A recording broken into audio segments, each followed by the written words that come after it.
Yo, yo, yo, welcome to the Set Apart Style Live. We are back with another one today. And today we are discussing living a private life. And I'm so excited for this conversation. And for those of you that don't know me, I'm Nash Amber, and this YouTube channel is something that I started many years ago. And this week, I actually celebrated a new milestone, 17K subscribers. Come on, come on. Thank you so much to everybody who's been on the journey with me. It's so surreal to be here, but thank you so much. I really, really appreciate it. And I'm so pumped for this conversation. You have no idea. And I can already see the ladies letting us know that they are also pumped and loving these conversations. All the way from Canada as well. We're here. Hi, sis. So we are ready. So just going to give a little bit of a backdrop on today's conversation. I'm just going to give a backdrop on the conversation. So I did a podcast last year, which is on Spotify and iTunes, talking about being content with living a private life, especially for myself as a content creator, as somebody who's on platforms like this. How can I still live a private life? Is it even possible? What is all that about? So I did a podcast. So please go and listen to that podcast, because I literally shared my whole heart on that podcast of so many things that I've experienced, which is, some of it's been painful, some of it's been great when it comes to this conversation of living a private life. But then I get so many DMs about this conversation, so many things that had me thinking, you know what, I think I should really and truly bring some sisters along to have this conversation. So I've got some sisters today who are going to be joining me for this live discussion this evening, and they are going to come up and introduce themselves. Hey, ladies. Hey. So we are live on YouTube, and thank you for everyone who's like coming in. I'm seeing you. Aisha's giving us a virtual hug. Thank you. So what I want you ladies to do is introduce yourself very briefly. Who are you? For those who don't know, who are you? And could you also let them know your relationship when it comes to social media? So do you use it? How do you use it? And why? So yes, a little brief. So please, H, kick it off. Hi guys, my name is H. Helon is the official name, but my name is H. Everyone calls me H, it's easier. And I'm a wife of coming up 9 years. I'm a mum of 3 biological children and 1 foster son. I've got 3 girls. Sorry, said 3 biological children. That's what I meant. And so we are on social media, myself and my husband. But we only use it informally to connect with friends and family. I'm not really, Nash has taught me a lot about the influencer life and what actually social media is for, but I don't have Facebook anymore. It's just Instagram really, and that's just connect with family and friends. Mm-hmm. Brilliant. Oh, thank you so much. Thank you. Oh. And how about you, Jessie? Hi, my name is Jessie. How old am I? I'm 28. Wow. I'm 28. I live in London. And my relationship with social media is a love-hate relationship. It kind of depends what platform it is, but for the most part, like, I barely use my personal Instagram because I do run a business as well. But yeah, it's just a love-hate relationship for me. Awesome. I look forward to hearing your thoughts. And how about you, Dee? Hi everyone. So I'm Dee Rose. I'm homeschooling mother of 4. I'm 28 also, and my relationship with social media. Well, I'm trying to be. I'm on social media, Instagram, YouTube, and everything, but I'm also really trying to be careful of what I put out there. I really want it to be structured around my brand and not so much, my whole life out there kind of thing. So yeah, I'm definitely on social media, but trying to tame it. Mm-hmm. Brilliant. So here we have it. So you now kind of get the perspectives of all of us when we're discussing today how we're using it. For those of you who also don't know, my profession is actually in marketing and branding. So I live and breathe marketing, social media, communications, all of that. So whether I'm doing it for my day job, my 9 to 5, or I'm doing it for personal life, I have a lot to say and a lot that I've learned over the years and stuff. But I'm going to kick it off and just open up the floor, because it's just a very informal chit chat and just fellowship as we do. But when you hear the term living a private life, what does that mean to you? Anybody who wants to go first? Okay, I'll go first. Go for it. I mean, just hearing the term basically means that, you know, you're not really out there, nobody knows your business, not really on social media, just you and your family and everything. I think that's what it means kind of generally. But to me personally, what that means is choosing what I decide to put out there about myself or my family. So, I mean, people may see certain things and feel like, oh, I know D-Rose, I know about this, I know about that. But I guess I choose what I want you to know about me. And then people who are more intimate, family, close family and friends would know more about me, if you know what I mean. So, yeah. Cool. How about you, H? Yeah, similar to what Theo said, that like I'm quite a social person, as in, you know, hubby and I, we're quite, what we do as people, we're kind of with people. So we're very social with people. We communicate and connect with people. And so, but as, you know, similarly, we only put certain things out there. And I think where we monitor and control our social media very specifically, you know, I comb through my social media, who's following me, who's not following me, who's got private accounts. So what I put out there is because I want people to know it. But in terms of a private life, we share with family and friends what they need to know, and people that we trust and who we do life with. 100%. How about you, Jessie? Yeah, sorry, ladies, my internet just decided to do the most. That's fine. I missed a lot of what Dee said because it went, but I agree with Helon. I actually echo everything that she said. I think we have to differentiate a private life and a secret life. So there's some things that you only share with friends and family. There's some things that you may share with your work colleagues. Like, it's just compartmentalizing who you share what with. So yeah, living a private life means to me, it just means being a bit low key, just having some discretion about what you share, who you share it with, and where you share it as well. Agreed. And for me, living a private life, I'm literally echoing everything that all of you have already said. I think for me, living a private life is a choice of what I want to put out there and why.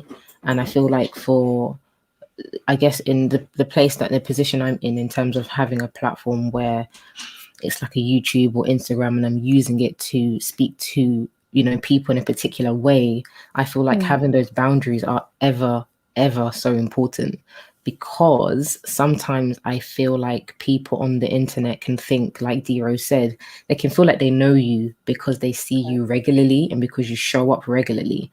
So it's like at times, like for me personally, I haven't had this experience with my lovely people here, my online fam. But I know some people who are like influencers or whatever, they have experience where people feel like they are owed in like information because they follow you. It's kind of like, oh, because we follow you, we expect you to tell us if you get a new job. We expect you to tell us if you're going on holiday, which doesn't make sense to me personally. But yeah, I think when you think about like living a private life, who in scripture stands out for you and why? Ooh, that's a tough one. I think Esther. ultimately, yeah. Ooh, Sorry, go ahead. I'll say Jesus, because the man was You out can't there. say Jesus because that one's inevitable. But now you've said it, the rest of us have nothing to say. I think Jesus, because it's like, although he was out there and news spread very quickly, he always would say to people, don't tell no one I said this. Or he would specifically say when to say, what to say. he was always moving about, and he was just trying to keep himself to himself. And he basically let God's word, his miracles, and who he was, as Christ speak for itself. But at the same time, he was very discreet, very humble, very meek. He kept himself moving, if that makes sense. And, he spoke, he was very wise. He's the ultimate of ultimates, you know what I mean? So I think he's the ultimate, to be fair. As Dee said, Esther, she's one of them. I think Daniel's another one. He just kept himself to himself with his boys. He just, he spoke when he needed to speak. Like, again, very wise sort of men and ladies. Yeah. I hear that. 100%, yeah. All right, let me go with Esther then. I said Esther because the whole time she lived in a king's palace, she was a Jew and nobody knew. And obviously she came out when it was important to come out, to save her people. But I think that was amazing that she was in the position in the position that she was, and nobody really knew who she was until it was time for it to be revealed. So I think that's definitely an example of living a private life. You know who you are. They don't need to know who I am. But as I present myself, you see me as the queen, the king's wife, and all of this. That's the perception that you see, which is fine. But deep down, I know who I am, kind of thing. So I think that was beautiful, yeah.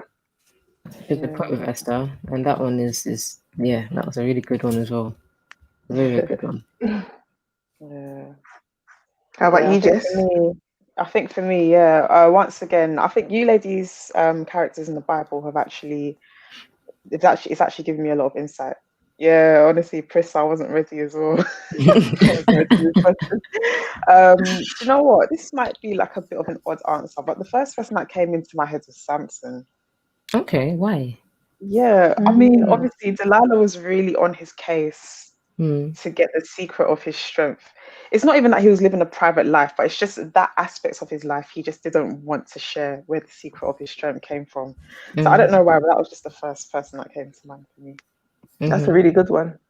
I thought it was a bit odd that came to my head. No, I think it's a good one as well because it shows who he, similarly to Ruth, he knew who he was, and he knew the power he had, the anointing he had, but he knew that between him and God, that was his power. He had to keep it quiet. Unfortunately, it came out, the whole Delilah situation. But that's part of living a private life. Everybody sees you as strong, but they don't know where your power comes from. So, We like that one. We've got a beautiful one here. I think Chanel just jumped on the one I was going to talk about. She said it would be Mary for me. A number of times she was told who Jesus would be, and instead of telling everyone, she concerned herself with being a wife and mother. It's very, very, very true. Mary definitely stands up to me because I'm like, how could you be pregnant with a whole Jesus and say nothing to nobody, and you just keep it quiet after your reputation is going to be dragged through the mud. The people there are going to be talking about you. Come on, scriptures. Yes, I love it. This is the verse. It's Luke 2:19. No, Shad, thank you. But Mary treasured up all these things and pondered them in her heart. Another version says, but Mary kept these things in her heart. So after the angel spoke to her, she just kept it on the DL. And for me, that is just so beautiful because, again, sharing a pregnancy is not evil. It's not that every Christian has to do it in that particular way.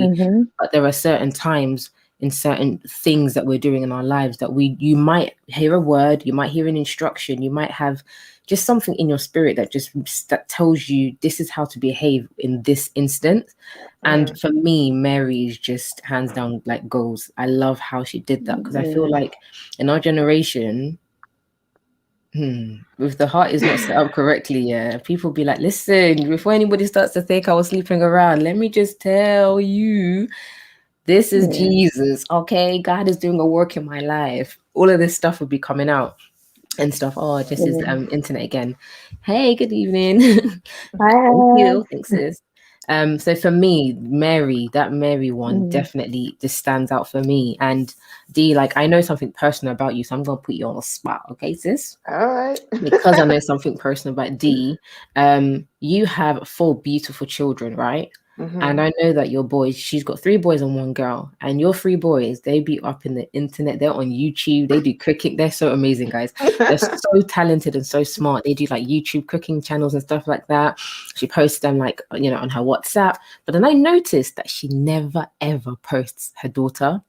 And I was like, wait, what's going on here? Because she definitely generally doesn't have an issue with posting her children, clearly, because she posts her boys. So I asked her, and I remember her answer to me, and I just thought, this is so beautiful that you would be obedient to what you felt you heard and you knew about your child. So could you share a little bit for us, like what happened, the part that you can share? Again, if it's private, we understand. Yeah, no, definitely. But what you can share. No, it's not really that deep. Honestly, it's just the fact that my boys, we started YouTube, I think about 3 years ago. We were doing YouTube, you know, the challenges and everything, and it was a whole fun thing, and they loved it, you know.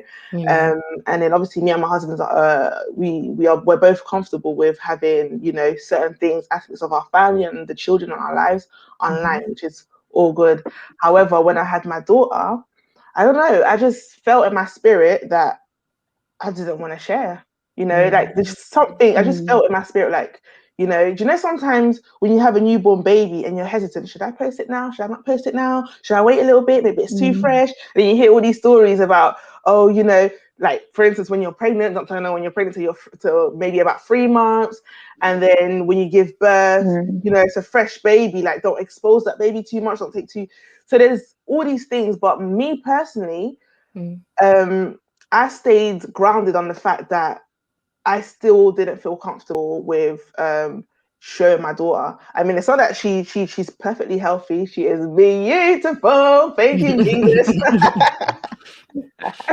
Thank you, Jesus, my baby girl. I literally prayed for my daughter. I've got 3 boys, and I said, God, please let your will be done. But I want a daughter. I prayed so hard for her, and now that she's here, I don't know. I just feel this obligation as a parent to kind of like, and I know it sounds a bit off because I've got 3 boys out online, but I don't know. I just felt like kind of, I don't know if you get the gist, like kind of like, not now. When it's time, then yeah, but just not now. Because it wasn't even just Nash, because sometimes people who are on my, who's got my number, so I share a lot more private family stuff on my status. So I've got family and friends who see my things, and they always see that I will kind of like show the kids, and when it comes to my daughter, I'm like this, bend down the camera and bring it up. So I get a lot of questions about that. So it's just genuinely that I just don't feel comfortable sharing her just yet. So that's it. I understand. I hear that. I hear that. Why do you It's hear really that, funny. H? It's really funny because mine's inverted. So I have 3 girls and then my foster son. And mine's the other way around. So I can share on Instagram because I can monitor who watches. But with my personal number, where I'm a foster carer, I can't put certain things on my WhatsApp, which is really interesting. So he never gets featured anywhere. He can't get featured anywhere. Right. But on my Instagram, if I create like a favorites or friends, I will post more certain things there. But it literally is just family overseas. I've got quite a lot of family overseas and the closest knit people, if I want to share, and it's most of the girls. And it's really interesting because my girls have got big personalities. Any one of them could probably do a YouTube channel. I've got one in particular, Nash's, you know, goddaughter herself. People have said to me, you know, you should get her into a YouTube channel and da-da-da-da. And I could, and people have stopped me for modeling and things like that.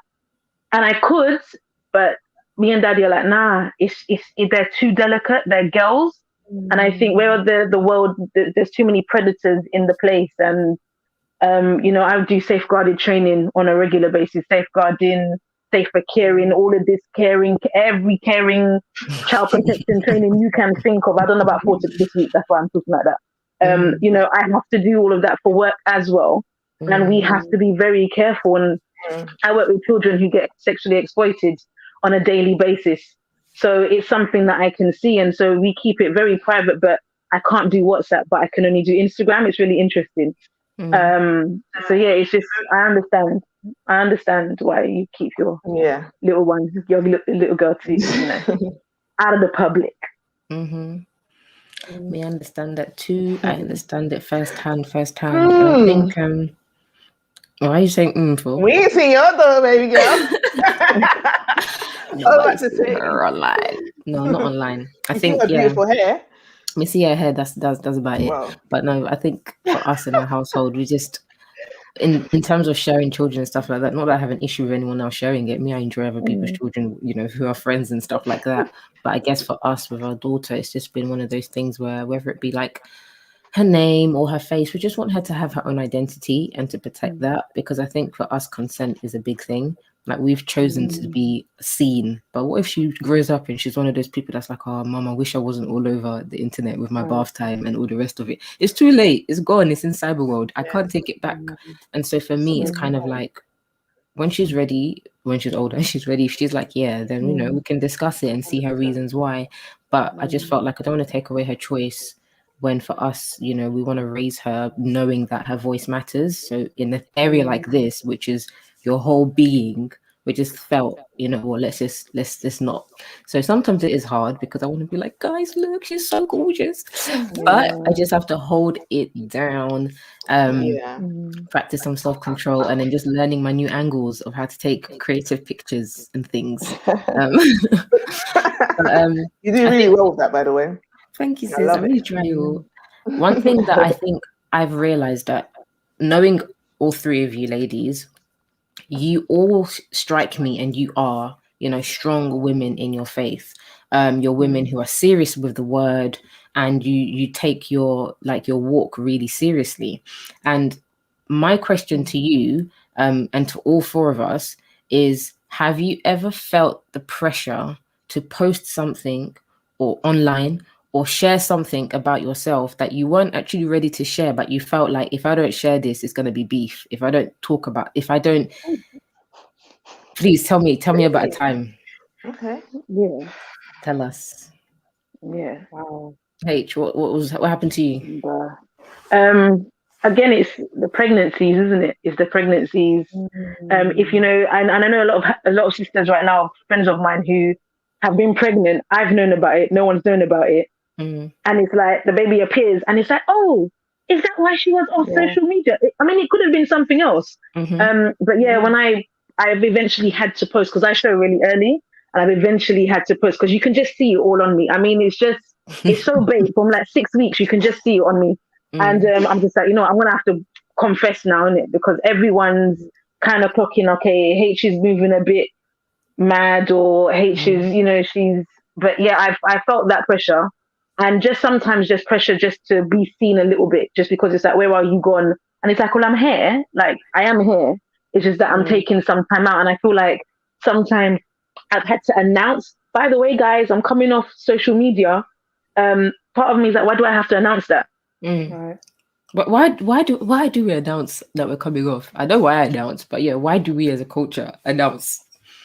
That's the thing, isn't it? I don't do it, but it just defeats the object, because people will still message you, and I kind of have to make an announcement. But yeah, sometimes it's just a bit much, and I'm just like, why do I do this? Like, why do I do this? Like, why? But yeah. Good question. How about the two of you? Because me, I have stories for days based on my lifestyle. Too many stories. Go on, Jess. I think for me, sorry, my internet is not being supportive right now. But yeah, I forgot what the last question was. But for this one, I never really feel pressure to post. I know people who will actually scold me for being like, "What? You traveled? You didn't tell anybody? You didn't post it?" For me, I live a lot of my life offline. And I'm one of those people, like, for people who choose to be open and transparent with their journeys and stuff, great. Because the thing is, some people actually need it. Some people need to hear about some traumas that you've gone through that you don't post online, or that you do post online and stuff like that. Like, someone needs it. But for myself, I just choose to live my life offline. You know what I mean? I'm one of those kind of people, like, you don't have to post it to prove it. I don't need to show you that I'm on holiday. Like, let me just enjoy myself. You know what I mean? I don't need to show you who I'm in a relationship with right now. Or for me, everything is just about timing. it's just about who to share it with, when to share it, what you're sharing. It's just all those kind of things matter to me. And I think for me, I'm not a mother yet. So I think I'm probably the only one here who's not a mother yet. So when it comes to children and stuff, I can't really relate to that right now. But I just feel like even I don't even know why I tagged my Instagram handle under this. The pressure. It's the pressure, Jesse. It's the pressure. It's the pressure. You It's see? literally The like pressure got I you. actually don't post. I'm also a photographer as well, for the people in the group who may not know. And for the most part, like I always ask people, oh, are you happy with your photos going on social media? Because some people aren't. Some people don't want the whole world to know they got married or that they just got pregnant or that, like I always try and protect people's information as much as possible. Yeah. So yeah, I mean, I don't really feel pressure, but the people who scold me, I mean, I don't know what to say, but I do have my nearest and dearest who I'm happy to share things with. I don't have a close friends story on Instagram. Sorry, a close friends, what do you call that, group? Yeah, it's Like close friends, yeah. I don't have one, you know what I mean? I just feel like if there's stuff that I need to share, I could always, text a sister, call her, or just life updates, you know how it goes. Yeah. So that's just where I stand on it, really. 100%. Yeah, I agree with you 100%. Get some comments coming through here saying it's crazy that we ever feel that pressure that people would have an issue with us for something as personal as a pregnancy.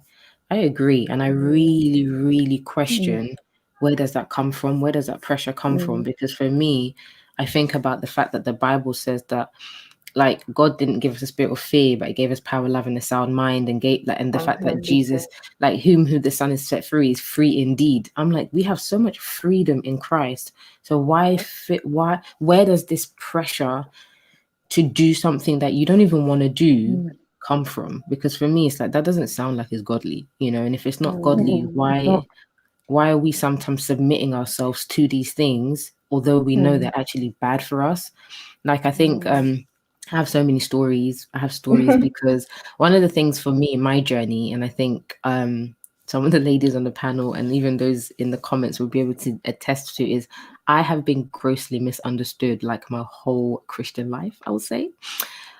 Wow. And mainly, I feel like there's many different reasons why somebody might misunderstand someone. But for me, this area of being private with my information has got me in trouble sometimes more than I even I understand sometimes, because I'm like, is it really that deep? Like, I might be having a birthday and I'm thinking, you know what, yeah, we all are part of the same church, but let's really be real. I don't talk to everybody in this church. Let's just keep it 100. So me, I'll have my private birthday party and invite the sisters I'm close to. All of a sudden, ministry of offense. People are now like, oh, so what? We can't sit with her. Like, Oh my gosh. these times it's not that deep. For me, it's a case of, if we're really real, we say hi and bye in the toilets, we say hi and bye, but we're not like that. We might as well be colleagues at work. Do you get what I mean? And not everybody in your workplace is actually one of your friends. And for me, it's been this thing. It hasn't been respected, my sister, over the years. And I think more recently, I had a situation. And H, you were close to this with me, so I feel like you've got a lot that you can actually share on this topic with me, of me being pregnant and me keeping it on a DL, having my personal baby shower, and telling you guys, this is my personal baby shower. It's very intimate. I don't want anyone to be getting offended, like, oh, Nash didn't invite me. I'm going to do what I'm doing. And the situation that happened with a particular sister that was very upset that she didn't find out that I was pregnant. Do you remember? And do you remember the conversations me and you had back and forth? Because I felt like that was a massive moment, and even in our sistership and in our friendship, where you understood new things about me that you didn't understand before. Do you remember what it was that you felt like you now understood that you didn't before? I think just a test, because I've known Nash a long time. I've been on both sides of, why is she so secretive though? And like the whole birthday thing, I can't lie, I never understood. I was like, yes, I can't tell people that I'm going to this thing. Like, I just never understood. There's certain things I never understood. And there's certain situations where me and Nash have actually gone back and forth and we've clashed, and I'm like, sis, I don't get it. Like I just don't get it. You have to explain it because it would always be perceived as extra, and that should just be extra. Like I don't understand. And I think over the year, me and you have gone back and forth. We've chopped it up, and so I'm only in a place now where I can be like, okay, I understand. But then equally, I understand other people's mindsets as well. And I think it's only because I've gone back and forth with Nash that I can kind of see both. Like I get Nash totally now. I get it. I understand it. And I think where I've transitioned in life as well, and I can put it down to experience, maturity, and a different way of living. And I think also understanding Nash's way with what she sees social media as, whereas other people do not see it that way. But I think Nash is one of the original OGs in terms of being my original OG. Let's be honest. I can't do. No, but it's the truth. Like before influencer was a thing, that's what you were doing. Let's be honest. It's true. I was And there. so you was there from early, and for us it was just like I personally just saw it as, oh yeah, she's on social media, she's got followers, you know. But sometimes it can be misconstrued with friendship and you're following someone. And I think in the kingdom, it can get very messy, very, very, very messy. And so when you, like, I've made the mistake where I think I'm someone's friend, absolutely no. I just banter with them on social media. I'm not their friend. Does that make sense? And you're an acquaintance. And some people, you know, they are friends and they're on social media. So I think it gets very messy, and I think boundaries need to be laid. And I think the mistake that all of us have made in the kingdom, but again, it's because the things have been changing so much, is not understanding the boundaries and knowing where our friendships are. So a lot of hurt has been had. I've been hurt in the past. I think everyone here has been hurt in the past. All of us. Nash has been hurt. Everyone been hurt. And it's simply because there's misunderstandings, lack of boundaries, a lack of definition of what a friendship was, acquaintance was, all of this stuff. And what people decide to share and not share, whether it's something private to them, just because you talk to someone doesn't mean you're doing life with them. And I think when Nash, I've known you for a while now, I've understood there's a certain level that you were at that a lot of us weren't at yet. And so it's only in terms of growth and understanding that I'm like, I get it. Because even now, sometimes I want to throw a birthday and I'm like, I can't be bothered because people are going to get offended and it's long. And I'm just like, let me just listen, or do I like I'm having like it can be a situationship. It just becomes a bit mad, and it's hard because you're trying to navigate people, not cause offense. But the prayer that I have is that a lot of people can have these conversations, call each other and speak. And so yeah, that situation that Nash spoke about, I was kind of in the middle of that. It was peak. It was very peak. I think me and Nash wrestled back and forth because I was like, nah. No, we did. And this is, and it's actually very godly, guys, to have a friendship with somebody who's one of your girls or one of your people, and you literally don't agree on something and you're just going back and forth. Everyone's respecting one another, but you're talking it out, because that situation was real for me. I was more than comfortable because I was thinking I'm the one who's pregnant. And oh my gosh, Nash, let me jump in. Please jump in, sister. Oh my gosh, like I have to say, like I command you 120% on this. Let me tell you why. So I haven't even shared why, you know, I mean I haven't answered the question yet, but let me tell you why I command you. I command you because at the end of the day, you know what you want, you know what you don't want. And we're going to talk about people's feelings in a minute, but at the end of the day, you execute that. Do you understand? So if you're saying you want to be private for so-and-so reason, and then obviously tell your close ones, okay, this is why I want to be private. This is why you can't share the location or share this or even snap, or I don't know, you know, the rules you may have. You put it out there and it's to be respected. Do you understand? Whereas many people would want to be private with their information, but because they care so much about what everyone else will think, they, you know, they end up doing what others want them to do. But I command you because at the end of the day, that's what you wanted to do. That's what you were happy and comfortable with, and you did it. My friend, if you don't like it, I'm very sorry. Goodbye. Now, the next point is people's feelings. So with that particular situation, I totally get it. Like I remember, like there's so many. Like, let's just talk about church, right? In church, one family's having a birthday, you're hearing that such and such family's there. Excuse me, why is my family not there? Like, do you know what I mean? But going back to what you're saying, your point was that, look, we say hi, we say hello, but you know, and then we can even talk quickly, have a brief conversation, but I don't count you as so close. And to be fair, I think there's a level of maturity to it. Like, if you're able to really deep, like, okay, cool, she invite everyone, but let me actually think, like, are we really that close? She didn't invite me? Okay, fine, she invite me, even, you know, cool. But if she didn't invite me, people should really evaluate themselves, because it's not always that, oh, I don't like that sister, I don't want to invite her, I don't like him. You're thinking, oh, you're the one hosting, you're the one paying for the food, you're the one doing all of this. Like, even, I mean, you get this with weddings. Like, weddings is another thing. Do you know what I mean? Let's not even go there. Before COVID has saved many people from drama. I'm telling you, to have those intimate weddings. Those COVID weddings. Yeah, no, so I really want to commend you on that, because many people really wouldn't be able to be brave enough to do to act that way, what you've done, because at the end of the day, they really consider what everyone else thinks. I mean, it's important to consider certain people's feelings. So, for instance, if you're having an event and you know that such sister or family would want to come, but you know you don't want to invite them, then you know you tell her, oh, you know, I'm having a small event, you know, but obviously it's just really intimate and everything. Just kind of like, you know, there's a way to speak and a way to put words where people get it. They're not invited, but just don't be offended. It wasn't that big of a deal. Do you understand? So I think at my church there was like a wake or something, because there was somebody that passed away that was really dear to all of us. And then one sister messaged me. She was like, oh, yeah, the wife, the widow, invited me to come with the family, because I messaged the sister saying, oh, I'm not far from your house, can we pass by, kind of thing.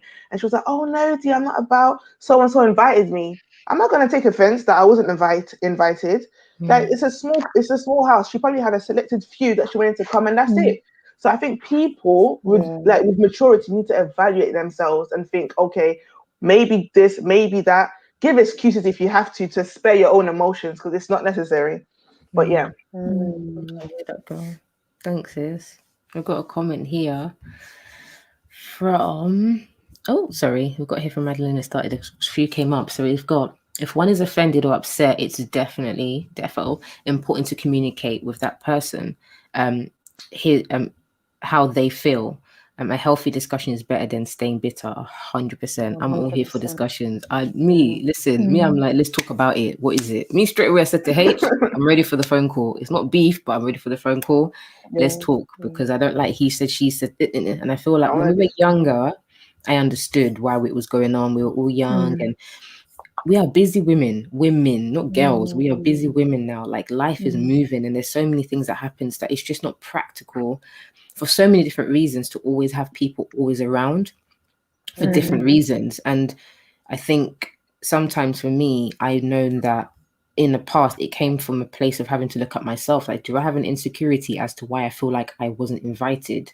You know, is it that I'm trying to fit into something? And why am I not comfortable just being the only one not invited, kind of thing? And when I actually deep it, when I think about scripture, I'm like, Jesus, like, he was not loved by everybody. Although they liked his miracles, not everybody rated him as a person.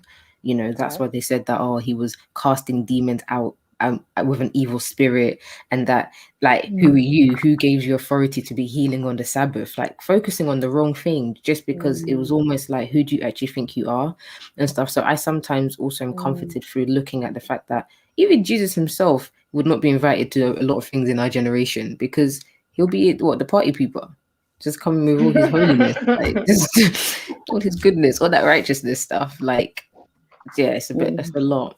Emma said, some people are also so addicted about sharing their life that they don't think of others' feelings. Someone put my son on Insta without telling me, and I'm so private. If a mom doesn't post, you shouldn't. I definitely agree with that one. Nobody can post my child. What? I agree with that one too. Can't post my child. I think I didn't answer the question. So for me, which question? About feeling the pressure to share. Right. Right. I don't feel no pressure to share anything, because at the end of the day, similarly to Nash, I mean, my business is my business. And obviously there's followers here, there's followers there. But at the end of the day, you're here to see what I... Oh, hi, Leafy's here. Yeah. Is baby boy okay? Yes. Okay, he's all So, right. what was I saying? So, Olivia, just as you've come in, I'm answering the question, do I feel pressure to share things on social media? Right? That was a question, right, Nash? Yes. Have you ever felt the pressure to post something online or share something about yourself to someone when you didn't feel ready to? Yeah. So I was answering the question, and I was saying that I really don't feel that pressure, because at the end of the day, what you put on social media is what people see. Do you understand? So what else are you expecting? Like, if I don't tell you that there's something going on, then you don't know. So I don't see where the pressure's coming from. So Sis spoke about the pregnancy, and obviously you can see it and everything. Talking about H, she spoke about how because she was pregnant, everybody could just see. So at the end of the day, she had to kind of say, "Oh, guys, I'm pregnant." Yes. But even me with my pregnancy, it's not until my gender reveal that I wanted to do, because I saw everybody do fun gender reveals on YouTube. I was like, me too, I want to do a fun gender reveal. So I did a whole nice gender reveal. I said, okay, that's when people knew I was pregnant. But any other pregnancy, if I was on social media at the time, why do you need to know? Even when my face is puffy, I put on weight. Do you know what I mean? Nobody needs to know. Like, if I mean, to answer the question in a nutshell, I don't feel the pressure at all to share something that I don't want to share. And then when it comes to, I guess, family and friends, you do get certain people that say, "Oh, you were pregnant. Oh, you're already giving birth." But I think with the African culture, they kind of know that, oh, that's why she didn't mention, or that's why, I mean, assume, not even know, but I would say assume, because your reason is not necessarily the I guess, traditional African reason that, oh no, you can't share because it's not good to share that you're pregnant. It's not necessarily some that. people it's coming from a place of fear, and I never support that. I think we're not here for fear. Exactly. So yeah, no, personally, I never feel the pressure. I mean, you see what I share. So yeah. Oh, and Dee, you also shared this verse with us. Did you want to say something about it? And to make it your ambition to lead a quiet life, you should mind your own business and work with your hands, just as we told you. I love this verse. I feel like it's for our generation. This is for this specific topic, if I tell you the truth, because I think with social media, we're so caught up with what other people are doing that not only, I mean, it comes with mental health as well, because you end up downing yourself. Am I doing enough? Am I as good as this person? This person has more followers. This person is doing this big. What about me? And then you're probably doing great, and people are probably cheering you on, but you don't feel that you're doing as great because your eyes are set on somebody else. So this scripture speaks to me a lot. It's like, I love it, because I mean, I'm in my lane and I stay in my lane. I mean, some people know that obviously I sell skincare, hair care. There's other people on social media doing the same as me, and I see that they're doing really well. They're in stores, they're doing live, they're doing this, and that's fantastic. But why am I going to be so, for me, if I ever look at somebody that's doing the same thing as me, for me it's like, oh wow, she did that. Okay, how can I maybe implement that if it fits into what I'm doing? It's not going to be a thing where, oh, I feel now depressed, I feel now sad, so yeah, this scripture speaks a lot to me. Like, mind your business, stay in your lane, and focus on what you're doing as opposed to what others are doing. So yeah.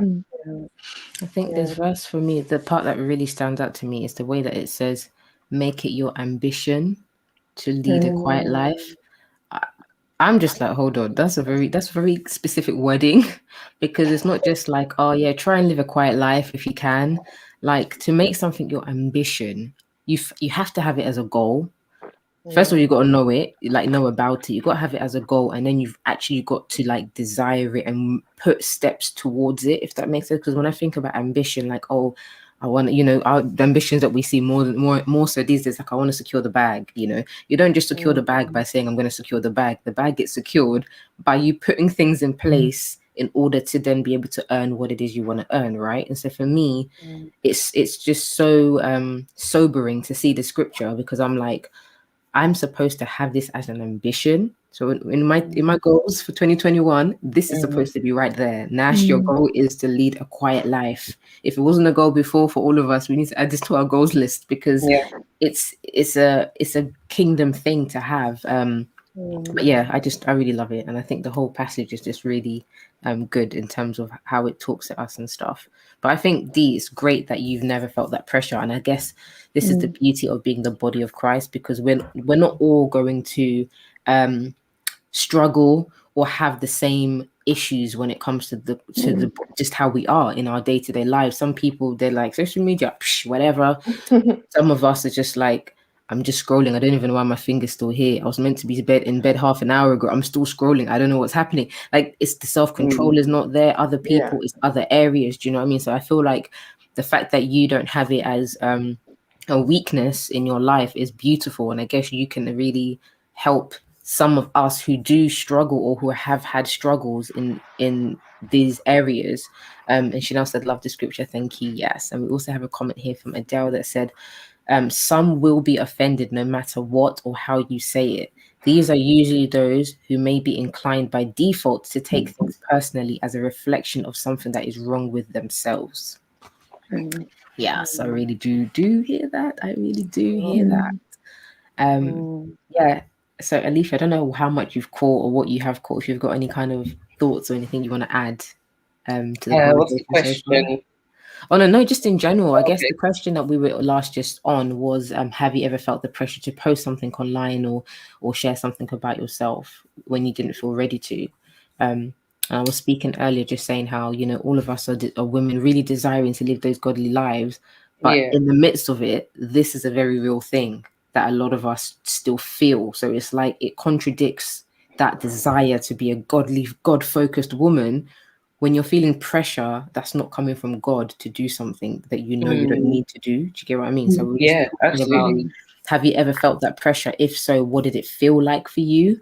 And yeah, just how did you overcome it or whatever? Hi from Zambia. Hey, Zambia.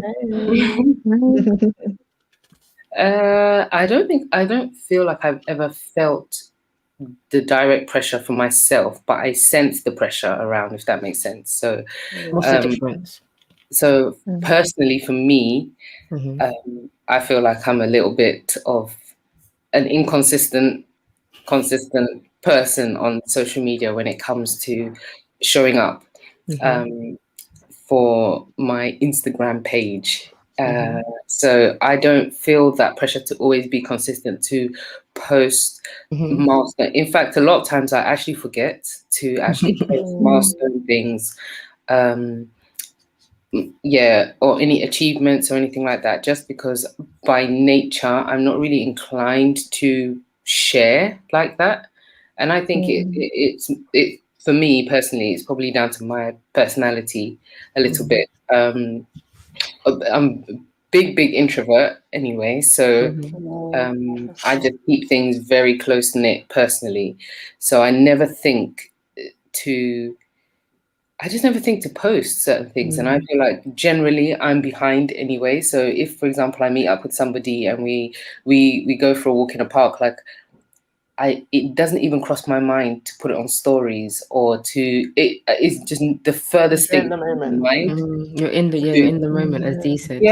Like to post it, I genuinely don't think about it unless maybe they take their phone out and then I'm like, hey, like it's nothing that I think of as being part of my life. So I don't really feel that the pressure personally, but I know that pressure is generally around. So for example, like when I was going to have my second child, I mean, I didn't post about it at all until I was about 8 months. And I didn't really, the only reason I posted about it is I was speaking about it with my husband was because I felt like, okay, if I've got a page where people generally or loosely are kind of following a journey that I'm on or the content that I post on there, I wanted to some way find a way to tell them, oh, I've had a child without making it into a big song and dance kind of thing personally for me. So I sense that it is around, and generally, again, I think it's a personal choice. You don't have to, but the pressure is generally there. Absolutely to share milestones and a lot of intimate moments. And I think maybe it just comes from the fact that we see others doing it and there's something that is endearing, sweet, really nice to be able to follow someone's journey. And for some, it may feel like, well, it would be also nice to share my journey, but I don't think it's for everybody. Yeah, It's not for everyone. I agree. It's not for everyone. I can appreciate people who. I don't think there's any right or wrong answer, because even people who. Oh, sorry, did I cut out? No, we can hear you. Oh, okay.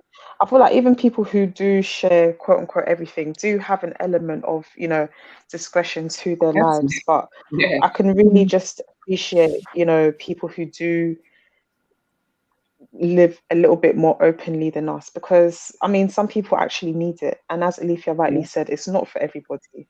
Like, as for me, in my humble, like, I don't know, 500 followers I've got on Instagram, or I don't know, like, no one's interested in what I'm having for breakfast or where I've gone on holiday.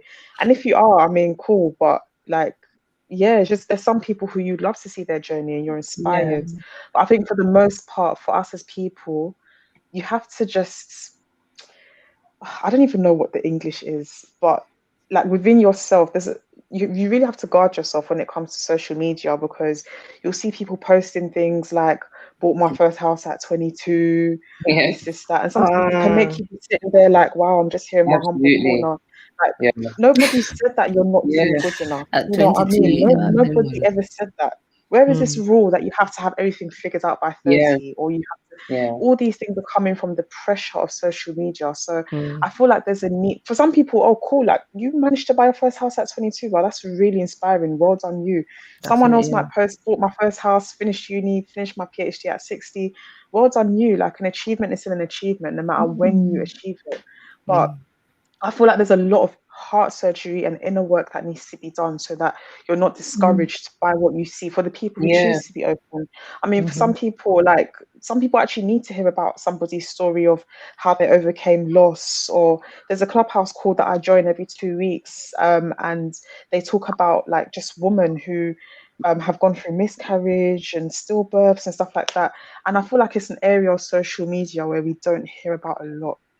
And sometimes these are people who are quite open with their pregnancies, or sometimes not. But sometimes people really need to hear those conversations that are being had. For the most part, some people may not want to talk about it, but it's really just for you to just, I'm saying just a lot, sorry. But it's, you just have to train and guard yourself against what you see here on social media. Don't let it discourage you. Don't let it feel like you're not doing anything with your life, or that you have to have it figured out. Like, we serve a God who never sleeps nor slumbers. Like, he's working on us, he's working through us, working for us, no matter what is going on in your life. So it's never too late. Absolutely. So yeah, that's just actually, like, you even reminded me of something that I was saying to my husband a few weeks ago. Well, I say to him often, actually, that it's really funny how we talk about social media as this, like, the heated debate, the pros and cons constantly about social media. When you think about it, really, it's a neutral platform. We are the ones that post the content on it. So it wouldn't be what it is if human beings didn't use it. So it's like, I was saying to him that it's funny because I think it's like it's a revealer and window and like exposer and mirror and everything of the thing of our own hearts. So it may not, but it's just happening on social media. So for example, for example, insecurity or dealing with like comparison, all of that stuff, it happens on a day-to-day basis. It's just now we have a platform where we can see it 24/7, and the masterminds behind it have figured out how to make it addictive, how to make it push all of our trigger buttons to keep the insecurities going for some, to keep the sense of entitlement and always showing off, all of that stuff for some, to keep that heightened. So if social media wasn't there, we do it on a day-to-day basis. You walk in down the street and you see somebody who may look slimmer than you, or who's got longer hair than you, and you're like, oh wow, she looks amazing. And then you may have some internal thoughts about that, or some people may then look at themselves and be like, oh, how can I get my hair like that? I wish I. So it's like, I feel like social media just exposes what's already within us as human beings, and that's like the deep-seated sin really. That's what, and this is more, I suppose, talking about the cons, not the pros of community and fellowship that it also builds up. I think if we're looking at the con side of it, it really just exposes a lot of the things that are within us already, and that is a very interesting thing, I feel to explore and to think about, because without it, those feelings would still be there. They just wouldn't rise to the surface because we're not seeing it visibly every day. Can I jump in there with what you're saying quickly? Yeah. So for me, okay, so I could only use myself as an example. For me personally, social media, I personally use it as branding. What is it like? Every time I post a picture, or anything, even if it's a video, I have at the back of my mind, okay, what purpose does this image serve? Is it part of my branding, or is it part of something that I want to share for whatever reason? Do you understand what I mean? And if it's not, then I won't post it. So for instance, let's speak about my hair loss. So I put on social media that after I've got 4 children, and after each child, I experience really, really bad hair loss. Like everything would shed and in clumps. And I put pictures. I did a whole video, put pictures about it, and the reason why I shared that was because when I was going through it. Sorry, I didn't put the camera straight. When I was going through it, I didn't understand. I didn't know what was going on. And I did lots of research about it. I didn't know what was going on. And when I finally got it, I was like, I want to share this because lots of people are probably going through it secretly because it was a big deal. I mean, I'm a young woman and I don't have hair. Like I'll be looking cute with my wig, and when I go home, I'm faced with like a bald head, and I just don't understand. I don't understand. So when I finally figured out that it's a imbalance of hormone and everything after doing a lot of research, I put it out there. I did a whole video on it, and again, that was kind of like a person. Not so much private. Okay, I mean, I could choose to make it private, but it was really more personal. Yeah, Because and really personal and private are definitely different. Yeah, so I think it was more personal, which is why I decided to share, because I thought maybe people can learn from it. So for me, sharing on social media, my aim and purpose is to motivate, to encourage, to inspire. So if like now I'm doing a homeschooling, I'm not necessarily showing my children's faces all the time, because sometimes you like the last post I did was like them sitting on this table right here with their back turned. You get the concept. The concept is, they're learning from home and they're studying, and that's the whole idea. It's not so much of like, look at my children, look at my son, he's so beautiful, look at my daughter, she's so cute. It's not really about that, and it's fine if you do, because some pictures you do see their faces, but for me, posting on social media is really tailored, and like I said in the beginning, people see my stuff and feel, oh, I know D Rose, she does this, she does this, she does that, she does homeschooling, she has a business, this and that, which is fantastic. That's what I want you to see about me. That's what I want you to know about me. And what I don't put out there is, what is kept at home, where close people would see. So for instance, like I mentioned earlier, on my WhatsApp status, if we go to the park, I'll snap the kids in the park. I wouldn't necessarily put it on Instagram because I just don't necessarily see the purpose, unless I'm making a whole YouTube video about, oh, well, today, guys, we did homeschooling, we went to the park, and this is how I balance it all with, packing orders and this and that. Then that's informative, that's branding, that's letting people know how I'm a mompreneur. Do you understand? But I feel for me, it's so key to be private. You go through so much in life with, like you said, Nash, people being offended about this and being offended about that. So, and then one thing as well I really want to put out there is my joy. My family is my everything. My family, my kids, it's my whole life. Do you understand that? I mean, After God, it's my family, and it's so precious that I'm really careful with obviously what I choose to put out there. Now, even if it's joy, like me and my husband had the conversation last time, and he was like, "D, like, you know, we thank God that we're blessed to have this the situation we have.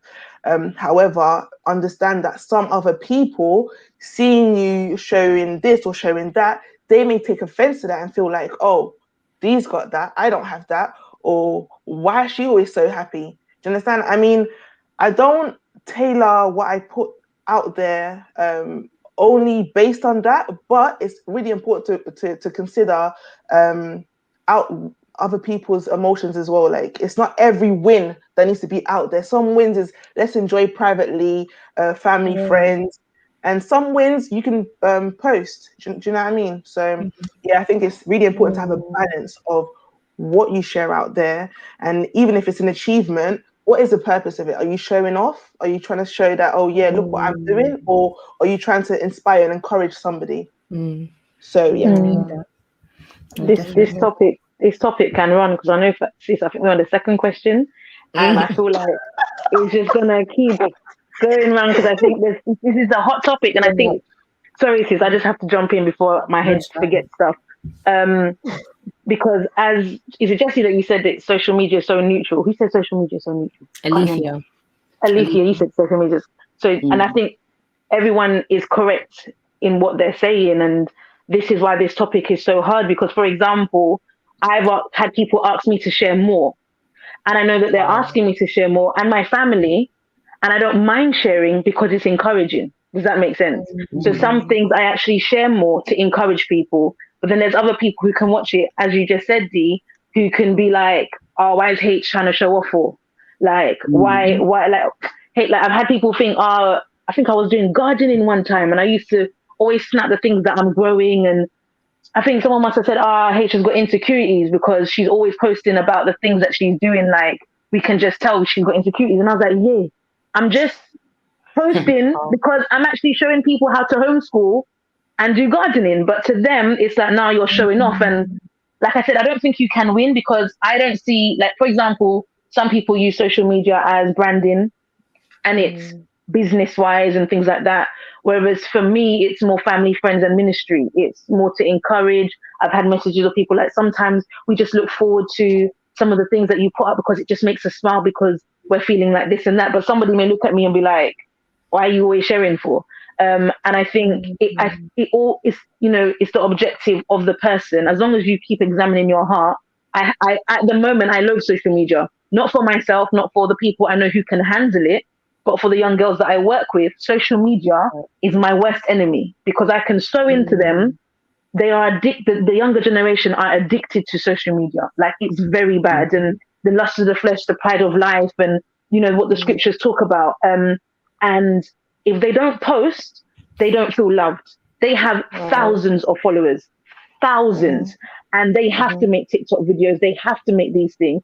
They hate the fact that men comment and use them as sexual objects. They hate it. But at the same time, if they don't do it, they don't get the affirmation that they need. And so I think in the body right now, there are people who do post for affirmation because they feel, you know, so insecure inside. But then there are people who would post exactly the same thing, but they're more content.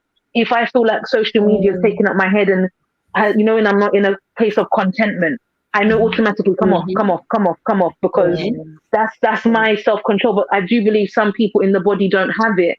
And I do think that social media can equally edify the body, but then at the same time, it can tear it down, because that sister's always doing Bible study. I'm a new mum. I'm not reading my word. And you're always seeing her post. And it's like, because I used to feel like that. I used to feel like, because I had my children young, every sister was at conference and women's this, and I was just sitting at home with the babies like, I'm not reading.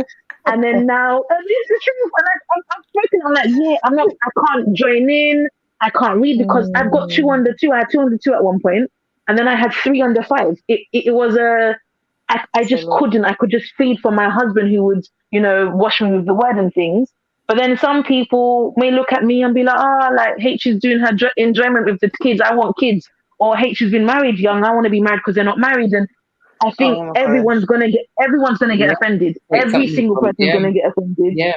Everyone's doing it for a different reason. Everyone uses the brand for a different reason. So what I see as private may be different from what D sees, and I think from what Jesse sees, at least everyone sees. And I just think as long as we keep examining ourselves, and sometimes Nash taught me something years back. Some people you have to block, not because you're offended by them, not because they're offended, because you know they're offended by you. Because some people, sometimes the Lord will show me, yeah, remove that one, limit that one from seeing your stuff. Not because we're not friends, but I know that the Lord has exposed to me that something in their heart is causing offense towards you just because you are you. So I think we as the body also need to look out for each other. Love covers a multitude of sins. Yeah. We need to look out for each other and be like, actually, not just think about why I put things out there, but at the same time, am I hurting people? Can I protect some people at the same time? So a lot of the things I put on my close friends, and some things I put out there. I like following people who put up gym stuff. There's some sisters always in the gym, and I'm like, you know what? The conviction slaps me. I need to go and do some exercise. Let me go in it. And when I post in the gym, I have people say to me, "Oh, H, thank you." That's it's the same thing. But at the same time, some people can be sitting there like I'm overweight. Oh, H is making me feel bad. So I think you just can't win. I think we just need to be integral. Yeah, We need to be integral with what we being do and why we do it. And I think people need to do more examining of what's in their own hearts. Always. I agree. Always. That's I think spot on. what you said earlier, Leaf, I think is it. The fact that social media is, I think, just a big revealer in our generation of what is already in your heart. And if anything, it's great sometimes because, like H shared, you think you're so content, and then you start seeing things you now start to covet. Yeah. God is showing you haven't quite reached the area of perfection in this area. So let's keep working on your heart. But I think where the issue sometimes lies is when you should be living your life in a particular kind of way and you're trying to deviate from that way of living because you want to be like everybody else. So maybe you are more of an introvert. Like Alethea said, she doesn't go to the park and start thinking about pictures. I go to the park and think about pictures. The minute I'm stepping in, I'm seeing the angles. That's my eye. That's me. I love it and I embrace it because that's how God created me. So I can see, the dress there, the wind. Yeah, we're doing a picture right there. That's how I see life. But then it's like for Alethea to try and adopt to me, or for me to try and adopt Alethea, to be like, oh, it's not godly to be so picture orientated. Let me try and be more like Alethea and just not even take a picture. I'm now not being honest and being truthful to how God has created me to be. And so for me, I feel like when I think about us, because everything I think we do in our lives as believers is to be conformed to the image of Christ, right? Yeah. So if we're all being conformed to the image of Christ, it's about our hearts matching his and looking like his. And because we've all got different backgrounds, we're all going to have different issues. Some of us, we act like we don't want to be on the internet when you know full well you are supposed to be there. God has told you the vision, the idea, you have the script, you have the name of the YouTube channel and the podcast, and you're sitting there saying, oh, I'm waiting for a sign. That is your own problem. That's between you and your Jesus, because he's definitely going to ask you for an account on all of those things he's revealed to you. And then you've got other people where God has told you need to sit down. I need to talk to you about some things. I need a year of your time. I need 5 years of your time to deal with some stuff in you, and then we can release you. But you don't want to sit down. You want to be doing the most all the time. And then sometimes as well, I've seen that in the body, we hurt one another when we don't value that we're all different body parts to one body. So when you're like, oh, why do you share so much? Is it your business? They have to talk to God about that, or you don't share enough, Some things personally annoy me. Like I'm one of those people that I share when I like my stuff as I do, you guys know my content. But when I'm going out to eat with you, let's eat. Let's talk. We don't need camera and actions to eat. We can take maybe a picture before we start just to just for the moment to be captured, fine. But after that, I don't need to be like, yeah, I mean, you're just having lunch. Nah, you don't need to know my movements day to day. I don't live my life like that.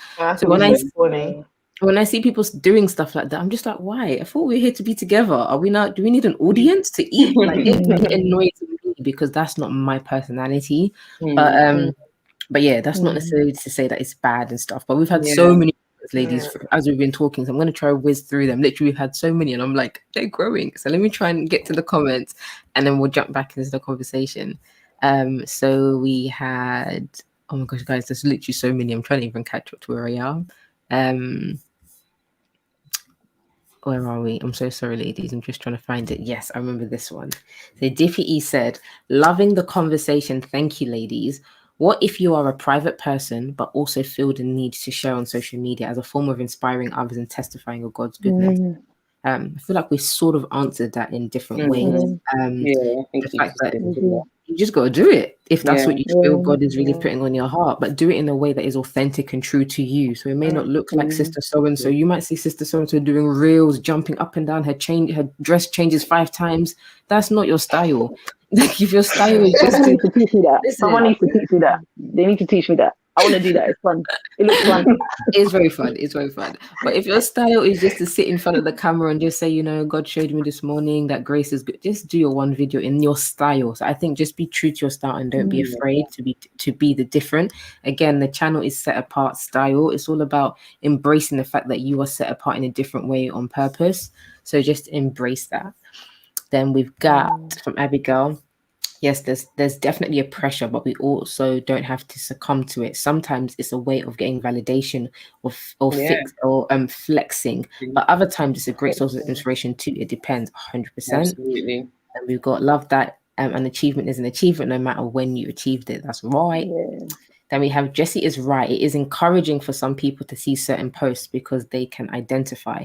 If one feels at peace to share, they should, as the onus really is on the consumer and what they do with it. 100% agree with that. I really agree with that.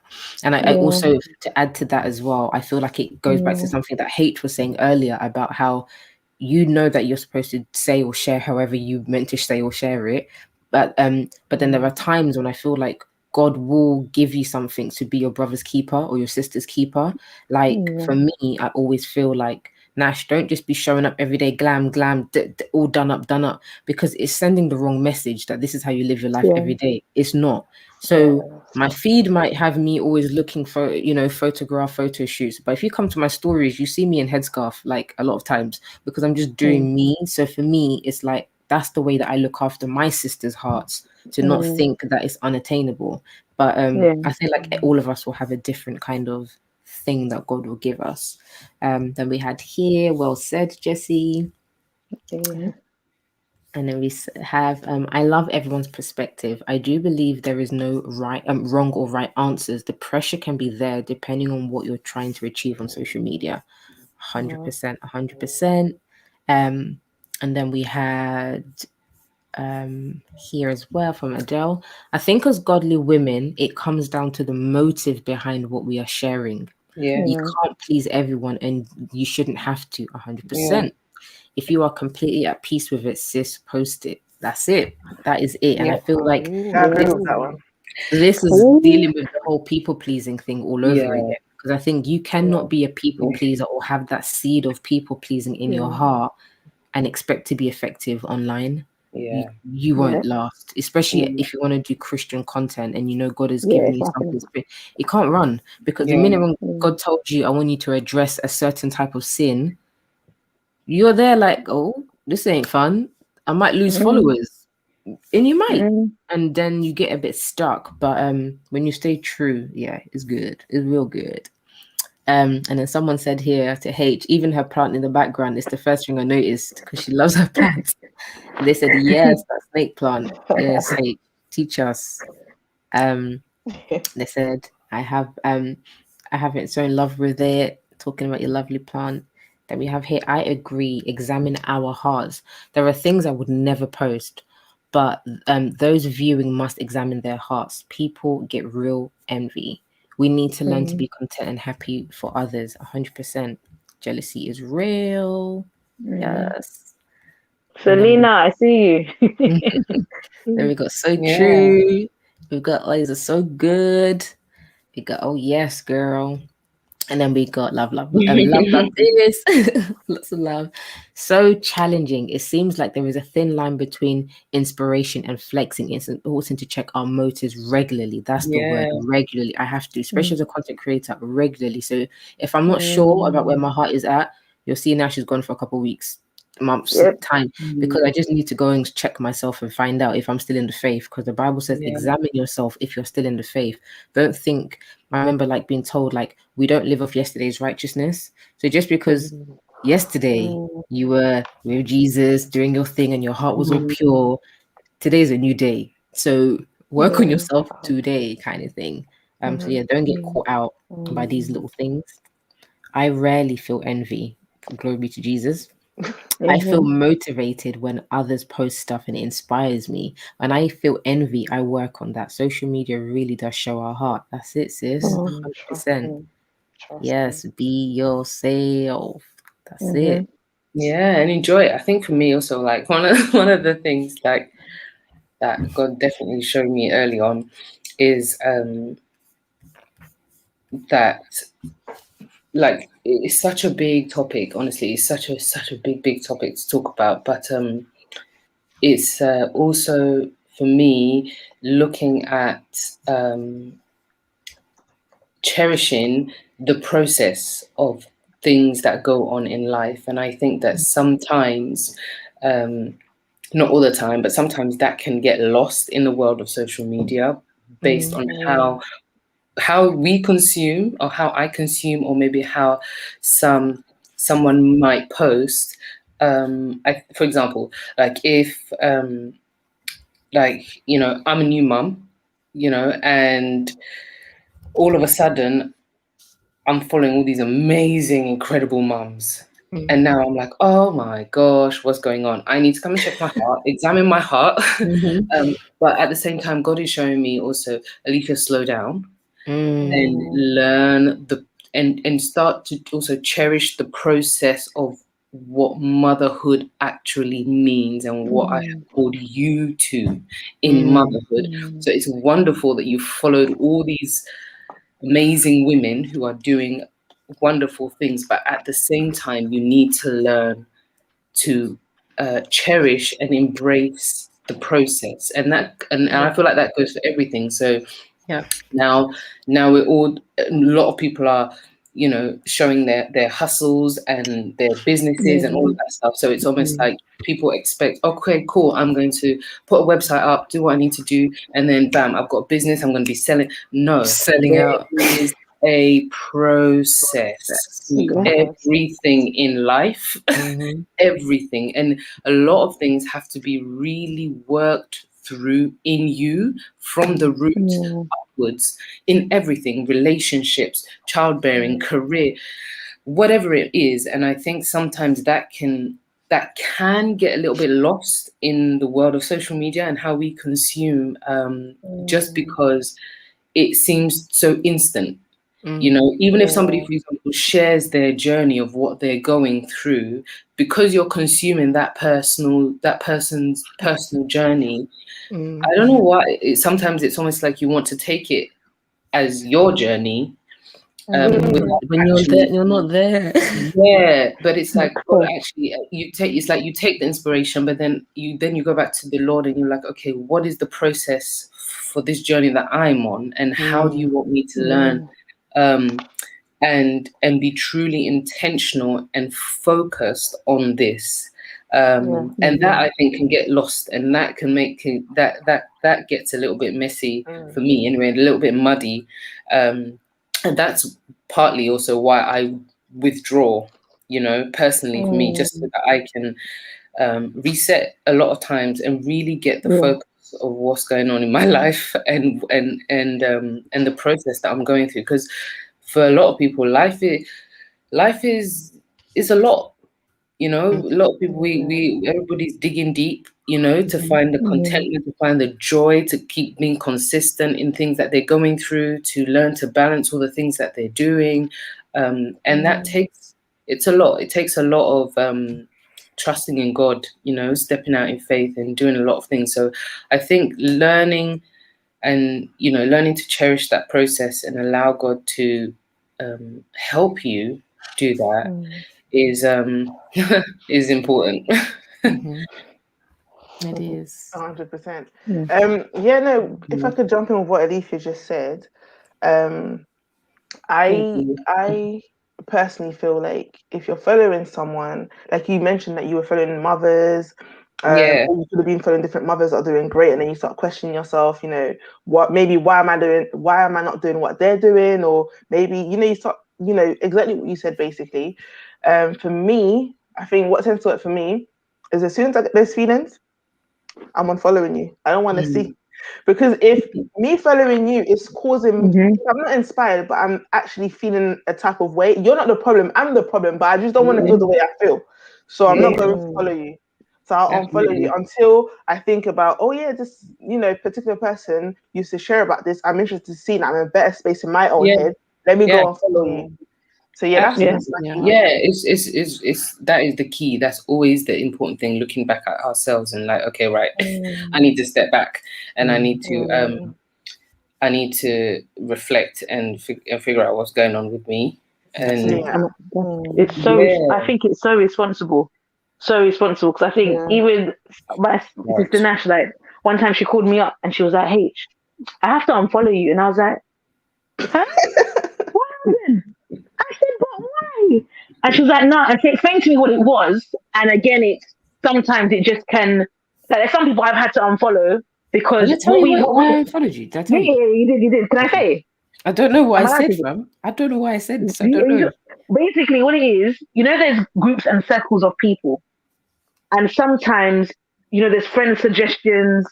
There's certain things that pop up that Instagram is trying to send your whole life because you're just like you follow one person and the algorithm starts to do stuff and tries to say, oh, you should be friends with that person or that person's done this recently. And she was like, "Hey, I got to unfollow you, because I'm seeing things." Yeah, she was messing up my algorithm. There were certain people that I was just doing distance, keeping people at arm's distance. Because I was following H, they kept telling me on my timeline and on my home explore, "Oh, look what so and so is doing." I don't need to know that. I realized it's H.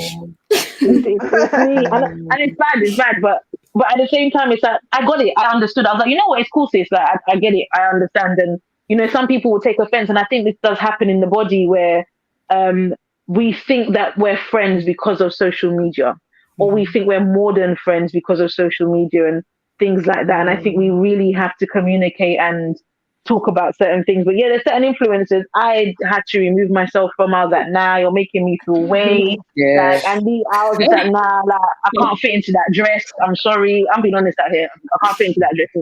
Or like, and I think also social media will expose, as everyone said, what's in your heart, but it really exposes what you think of people. And the Bible really talks about that. And my husband has a saying that he got from his dad, which is, you don't know until you know, but you don't know. I think it's something along those lines that you just don't know. And I think in this world, we can end up thinking we know things just because of a slight angle of picture or a slight something. And it can just be really sticky. And so we have to watch ourselves and be confident to just not follow people or unfollow and then come re-add. And I love having those open and honest conversations. And I think we would have it in person. So why can't we have it on a platform like that? I think, similarly to what you're saying about, social media gets you to reevaluate yourself. I remember there's a time where I wanted to know about something, right? Something to do with business and everything.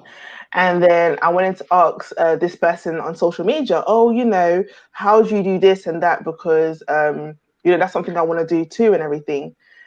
And I wasn't too sure, so I thought, let me ask my bestie, like, does it sound off if I ask this person so and so?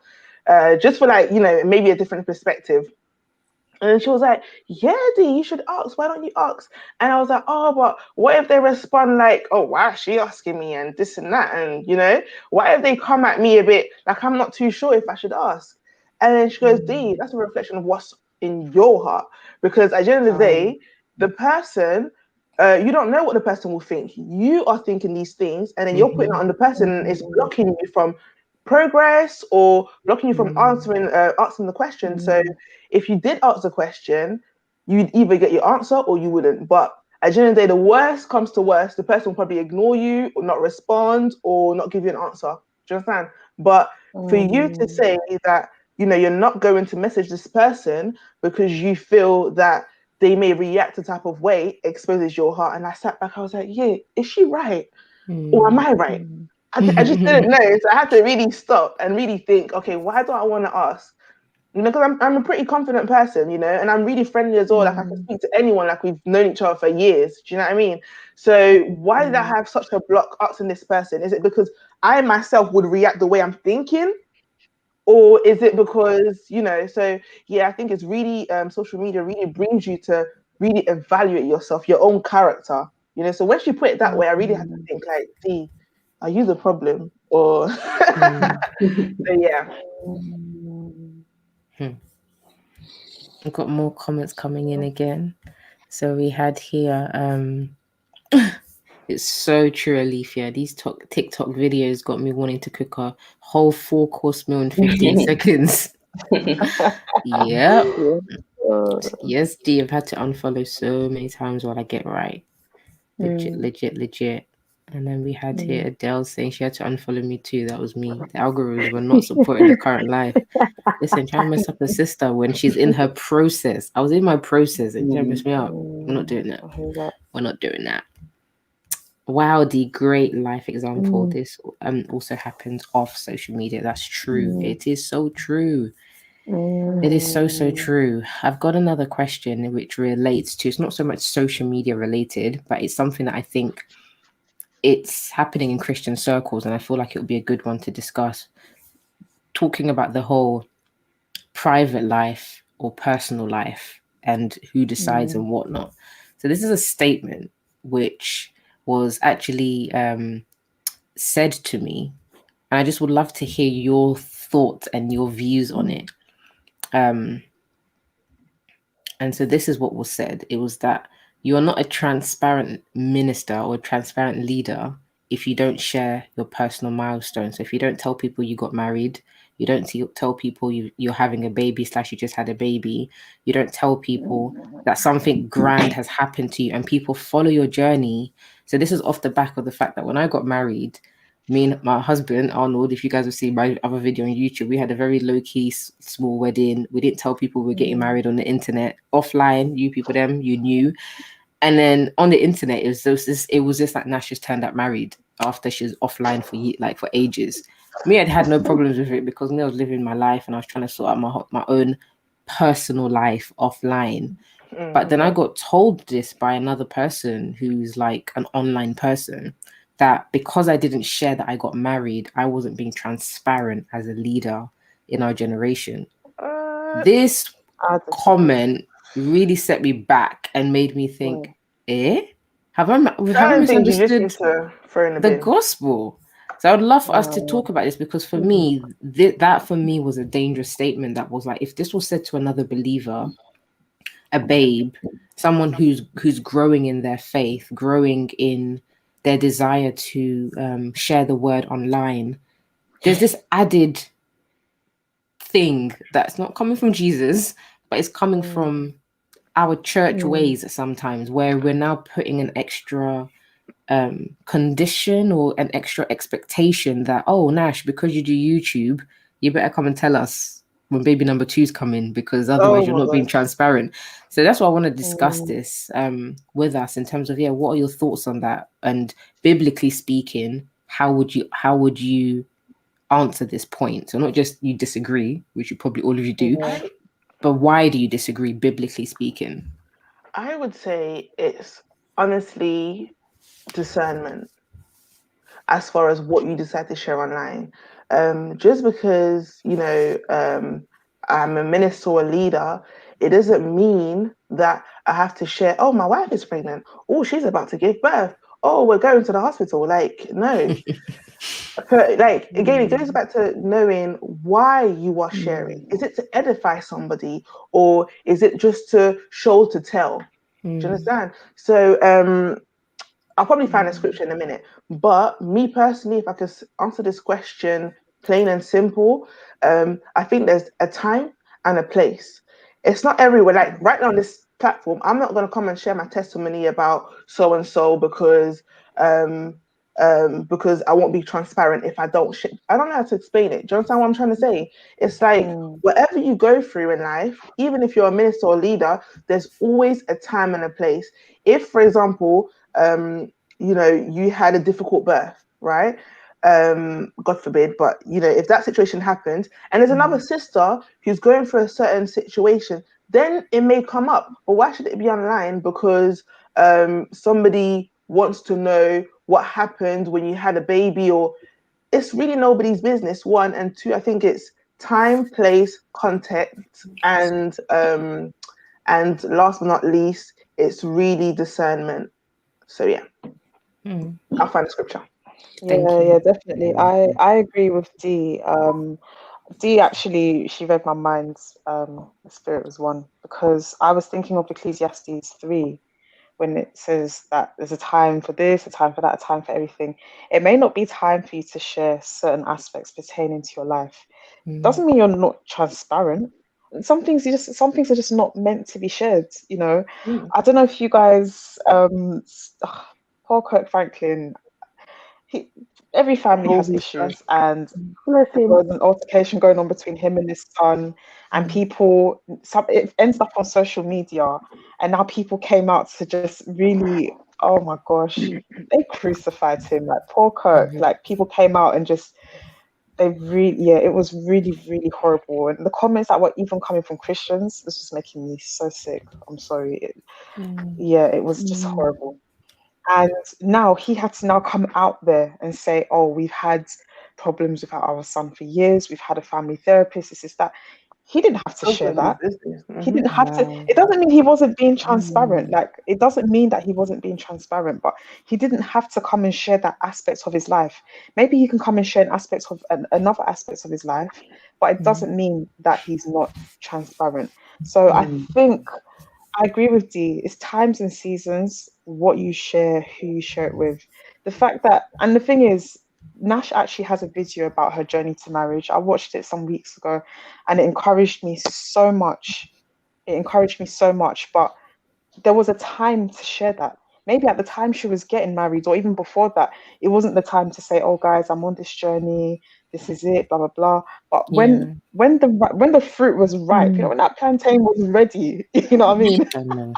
Clearly I'm hungry, but when it was time to actually share the aspects of her life, she came out to share it, and it was encouraging then. Like, I don't want a half-cooked testimony. I don't want to share something before it's time. I don't want to share something when it's just not ready. So I think it's just about being selective about what you just, it doesn't. No, I'm sorry, I disagree. No. I hear that. And I think, you were going to say something, H? Yeah, I think this is a hard one. Yeah, because I knew the story behind what happened. It was like, nah, this is peak. That nah. At the same time, because I'm someone who I put myself in different people's heads and try and work it out and see what people are saying. I think we live in a generation right now that leaders are expected to be transparent. But what does it mean to be transparent? So I think they're expected to share their life, because how you live your life is reflected based on how you represent God. Does that make sense? Am I making sense, sort of thing? So a lot of, for example, when you go to church, and my husband's a PK, a pastor's child or kid, if anyone doesn't know what that means. And he did say it, like, people look at the pastor's children and they look at how they live their life. And then it's like, pastor's preaching this, but people do that nowadays, where it's like, to be a leader, you can't make mistakes. And I think we've chopped it up, myself, Josh, National, we've done it before, where a lot of ministers right now, they're coming out and there's a lot of things wrong with them. And we did pose the question, and I wouldn't mind posing the question, would you have an issue if you found out, the leader was suffering with this or suffering with that? And I think the reason why people expect you to share and be transparent with your life is because as a leader, that's what you're meant to do. You're meant to be out there. People are looking up to you. So they need to know how you live your life. They need to know what you do, where you go, because you're meant to inspire But at the same time, it's because of that reason that leaders feel the pressure and they can't make mistakes. And so I agree, you don't have to put what you have to put out there, because at the end of the day, it's hard enough to standing on the platform to spread the word. It's hard enough. The enemy is coming for you. People who are in leadership, people come for you. The enemy doesn't like you. So I agree, you don't have to put what you need to put out there, because you're going to go through trials and tests and things that are hard enough. And then for your business to be out there, for people to be asking you questions, what if it doesn't go right? What, when the relationship changes to engaged to now single, and everyone's like, oh, what happened there? I thought she was the praise and worship leader. What happened?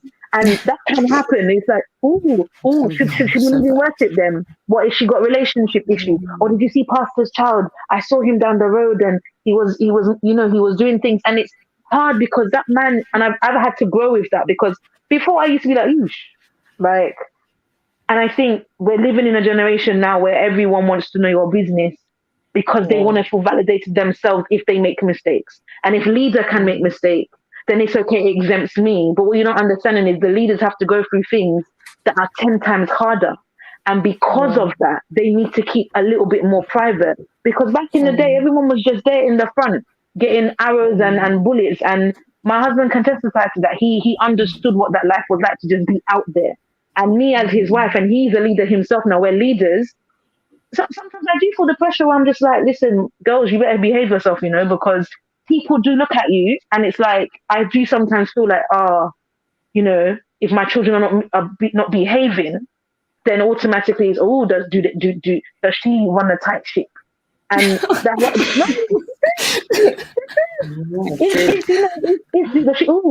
because in Timothy, a pastor has to run his house and his children have to be subject unto him. And so leaders do have this pressure. And I think everyone has a right to keep their business to themselves, because there are arrows and darts and so I know your situation, and even myself, like it's difficult. It is difficult, and you have to go through those trials a lot harder sometimes. And people don't realize that we're not just there to. None of the leaders that I know wanted to do what they're doing. If you do, sometimes I have to question you, because I don't know anyone who likes fiery darts and trials like this. But no one didn't wake up one day and go, do you know what? Yeah, I want to go and testify. If anything, behind the scenes, we're all like, sis, I can't do this no more. I can't do this no more. People are long, man. People are long, and that's the fact of the matter. But everyone will look at you. Oh, she likes to talk, innit? Like, so she should really share this. And I think there's this stigma of leaders having to have their businesses out there, so they assume you're not transparent if you don't. Unfortunately. I really hear that, and I think I feel like that's even like a topic on its own about that just what you just said. But I think one of the things I just wanted to comment on was the fact that for me, when I think about like leaders, all of us as believers, because we're all supposed to be ministers of God's word, we all have the ministry of reconciliation. We're all supposed to have that heart to want people to know our Father. So being believers in this world where it's like, you could be the only Bible that somebody is reading, there is a pressure as a Christian to always have your A game on, because you mustn't be caught being the angry one amongst your colleagues, because you're going to make Christ look bad type of situation is what I hear a lot.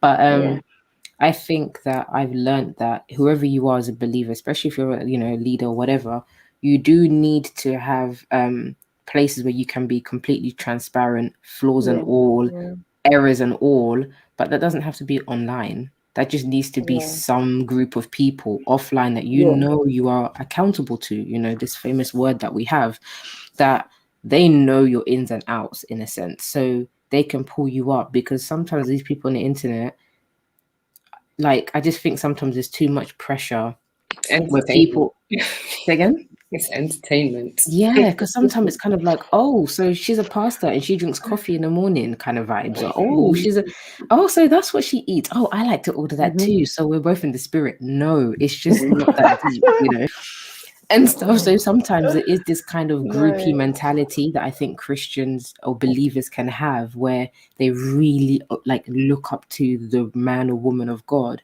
and stuff. Whereas I think sometimes that takes away from you understanding the scripture yourself and applying it. That whole thing, like what you shared, like I understand it, the whole people want to see an example of, oh, so they're a leader, so how are they living their lives as a leader? I get it, but at the same time, sometimes I feel like, I don't know, sometimes I just feel like, but do you not have leaders within your vicinity that you can also glean from and actually do life with? Because most times you're not doing life with me, so you're still seeing moments of my life. So it's really hard, I think, for anyone to be seeing people online and assume I'm going to get a full picture of what living for Christ is going to look like, because we're not going to show you when someone cut us off as we were driving and then we had to watch our words. Do you get what I mean? No one's going to show you that side on their stories. Exactly. They're just going to show you, yeah, this morning the Lord was really speaking to me. I just feel like we all just need to be more peaceful. Like, that's what they show you. So you're like, wow, they're so godly. They're just so godly. You didn't see them when they were rolling their eye at their child crying. You know, the sweet mother was not so sweet in that. Like, you don't see them. You don't see that. And so for me, it's like, you know, it's very important to be able to do life with people, I think, offline, where you get to actually be discipled and you get to disciple others once you've been discipled, to just show people the love of Christ without the pressure and the entertainment that Alethea said. Oh, sis, can I ask you a question? You know, the statement, do life, I think some people don't understand it, because even me, when I was growing in my walk, I understood the difference between doing life and being friends with somebody, acquaintance with somebody. And I think a lot of Christians right now struggle with the whole doing life. They don't probably understand what it means until they understand it. It's like, oh, because I assumed that all people knew what that was. And I assumed that all people did life with people, but they're actually realizing they're not doing life. And I think that's what a lot of the body struggles with. It's not everyone you're doing actual life with, but they don't understand that meaning. So what's the question? As in, what's the difference? Could you explain it just for people? Because I think that's revolutionary. Because I know we say it a lot, we say it a lot, but I don't think people actually know what it means. You know.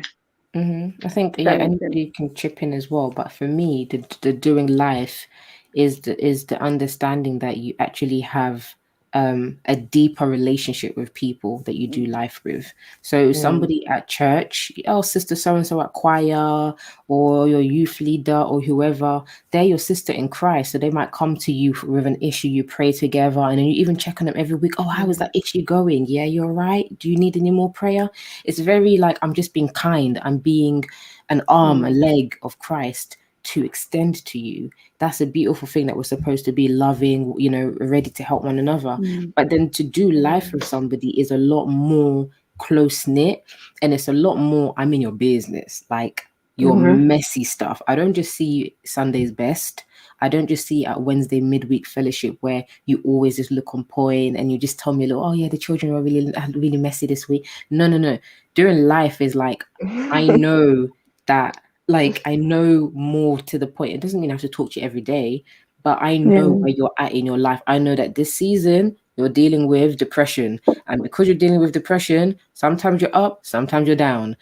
And because of that, I need to be, you know, like, it's a lot more like, I know things about you, you know things about me. So I hold you accountable, you hold me accountable. You can check me, I can check you. You can be like, sis, I feel like you're being a bit too, you're going a bit, like you're thinking too far ahead. You need to rein it in. Sis, I feel like you're not resting at the moment. I've spoken to you this week a few times and I've realized you're sleeping late every week. Like, sis, can you get to bed a bit earlier? Sis from church can't tell you to go to bed early because she doesn't even have that relationship with you to know your bedtime.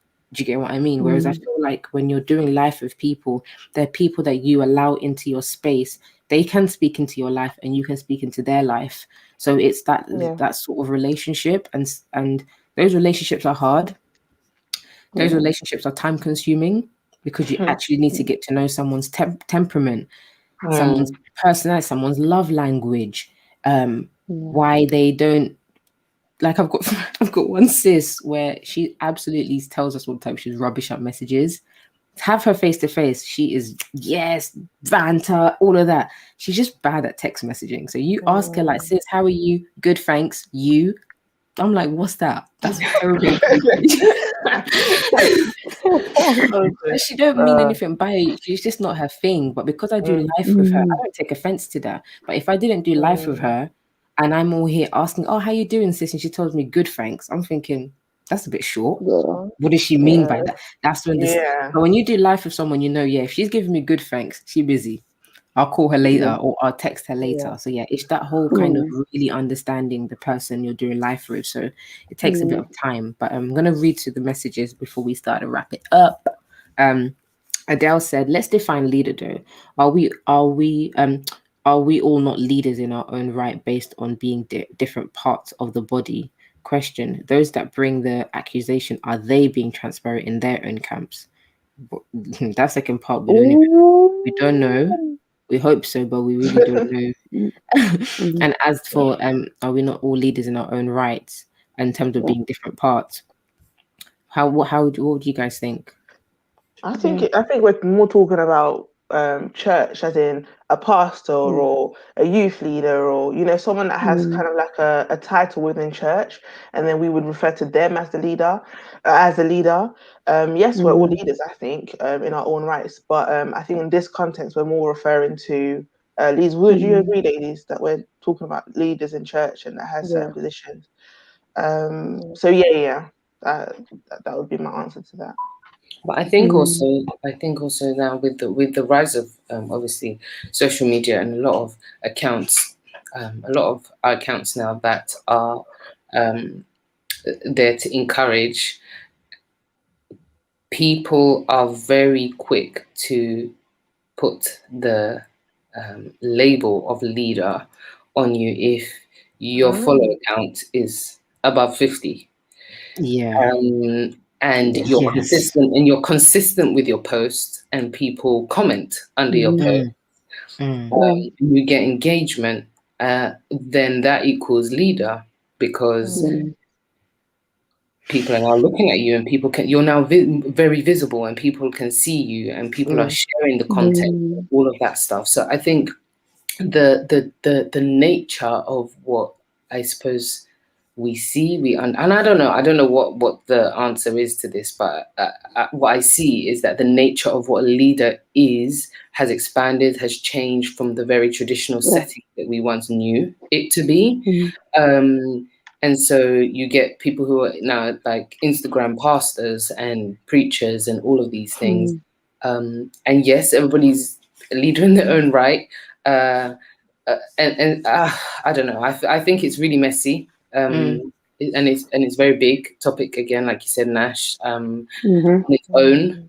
I feel like it needs a whole topic on its own. It does, because it's really interesting, and I find it very interesting. Like I used to do a lot of like speaking at different events, and I would get like people like, "Oh, woman of God, oh, woman of God," and I'm like, "So are you?"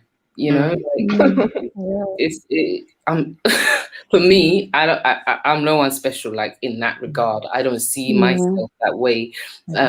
But people are like, "Oh my gosh, oh, you're here," and it's like, don't treat me like that. Like, trust me, like I'm very human like you. And as H said, like for me to even come and share testimony or to come and do something to encourage you, trust me, I'm encouraging myself as well in the process. But I think perhaps we're very quick. We're very quick to put labels on people. People want the labels, then the title. I don't know. I think it's so multi-layered. People are very quick to idolize. People need a lot of help. We all need a lot. It's a lot, and I think it's all mixed in together. It's all mixed in together. In addition to, yes, we are leaders in our own right as believers, as mothers, as sisters, as friends, as Christians. All of these spheres of life that we operate in, God has given us the opportunity to learn from him, to represent him, to reflect Christ, to grow alongside others, to be held accountable, to be rebuked, all of these things. And so I think it's a huge mixed bag of thoughts, really. I don't know Mm. what I just said, but yeah. No, you don't. I want Another to following say as one well. little thing about. Sorry, did someone say something? Yeah, I just said we had a following as well on top Okay. in addition to that from Adele as well, just saying, yes, I understand the context. I wrote that rhetorically to place emphasis on the fact that leader now is so Yeah. wide and people use that to take responsibility away from their own actions while pointing. Yeah. Absolutely. Yeah. Dee, what do you want to say? Yeah, what I was going to say about the transparency part is I strongly believe that as leaders, right, as that's what we're talking about, as leaders, there shouldn't be, we should be transparent as far as our lives. So, for instance, there's no way that you are a leader and then 2 weeks we're finding out that actually he was involved in robbing a bank or he was involved in such situation. He was a mastermind behind that. It's like, what? That's a double life. So for me, the transparency part should really mainly focus on the fact that the way I live in my private life is blameless in a sense where obviously we're all human, but you're not gonna come and say that, oh, she's the woman who orchestrated the woman over there getting beat up or some crazy allegation that for some reason is true. Do you understand? So for me, transparency for me as a leader is the same way you were in church is the same way you would carry yourself at work. So obviously work is a different context, but we know that RD she's respectable. She doesn't swear. She doesn't she doesn't act. She's not all over the place. So the way you would carry yourself at church or with Christian people, then when you're at work, you're not a different person. You understand? So that element of transparency as a leader is what I feel needs to be practiced more. But then the side of showing things on social media because I am a leader, I think obviously like we said before, time and place. It's not every time on social media because I'm going through this situation, I'm on share. And one thing I wanted to say earlier is that I went through something similar. Sorry, I keep coming back to things that I've actually went through. So last year or the year before, anyways, after having my daughter, I put on a ton of weight. I just didn't understand. After each of the other kids, after the 3 other boys, I was fine. I was like my normal self, maybe a bit of belly, but I was comfortable with myself. But with my daughter, after having my daughter, my weight was the weight I am when I'm about to give birth. That was my normal weight. I just didn't understand. And then I thought to myself, maybe if I do whilst I'm going through it, I'm not understanding, maybe if I do a whole journey on YouTube, guys, I feel so insecure about myself. I really feel, fat and ugly and I don't fit into clothes. So, all right, you guys are going to come on a journey with me and I'm going to lose weight and everything. Guys, that I'm laughing now because I just don't know what I was thinking. The idea behind was, okay, I'm going through this. Maybe other people are going through this. Let me inspire them. And then at the same time, it was, okay, well, they're going to want to know results. They're going to want to see results. So I'm going to have to stick to my diet. I'm going to have to make sure I'm always working out. And I Accountability. Exactly. I thought that would be, my motivation. So 1 week when I lost a bit of weight, it was great. Second week when it actually went up, I thought it was funny. Third week where it went higher, I was like, how am I motivating people? How am I inspiring people at this moment? So then, you really have to check yourself about what it is you share. Yes, I'm going through it now, but let me understand what's going on with myself. Let me overcome it and let me come with a testimony. As opposed to I'm going through it right now and people are asking questions and now I have to explain myself. This is what I'm going through. No, like I said before, there's a time and a place. Now I can say, guys, listen, I learned to embrace myself. I love me for me. I looked at pictures back maybe 2 years ago. I was slimmer than now, and I felt huge. That told me a lot about myself, about how I see myself. You understand? Even now, I'm not oompa loompa, but in my eyes, in my mind, I see myself as you. So let me first understand me. Let me first understand what's going on with me before someone asks me, oh, Dee, so what's going on? I see you put on a lot of weight. What's going on? I don't need to give you a whole explanation. I was like, you know, life, or I'm enjoying life. I leave it brief like that. And once I've overcome the situation, then I could come with, you know, guys, you know, just to inspire you guys or just to motivate you guys. This is what I went through and everything. So the example was really to tell you guys that in the moment, whilst I was going through it, I thought the need to put it out there. This is, guys, these are pictures of me, but this is why, you know, I'm looking so bubblegum. This is the reason. Come with me whilst I'm going through it. And I just, now that I'm looking back, it just wasn't the wisest move, because I did 3-4 videos and then they didn't see me on social media for months. And I still got questions. But yeah. No, thank you so much for sharing that, sis. And I think it's as you're speaking, I kept hearing one of the points that Alicia was saying earlier about the process, and that it's all process, whether it be a weight journey process, a relationship process, that you're not ready to share the guy you're with or who you're courting because you're in the process. You know, sometimes we do have to check it because sometimes it's fear, and so you got to check if it's fear or not. But do you know what I mean? The process, and again, pregnancy is a process. Sometimes you want to share, sometimes the process that doesn't allow you to. But I think what I've learned through life is that you and God define the process, not external people. Because sometimes somebody else will put pressure on you to be like, you know, to be like, oh, I love your story, you should really share that. Oh, go on. And then, but I'm not ready to share yet. I don't have the words yet, or I don't even have the picture to share yet. Let me, you know, give me whenever I'm ready, I will do what I need to do, kind of thing.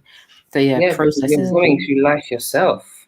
Like, take a minute to figure it out. You need to kind of deep it for yourself. Like I was just trying to deep the fact that I'm married.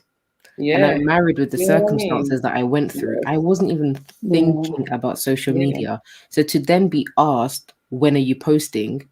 I was so baffled because my head was like, you do realize I just became a wife, right? You do realize I was living alone. Now I'm living with a man, right? You do realize like my whole world has just changed. Like in a moment, I just need to process this.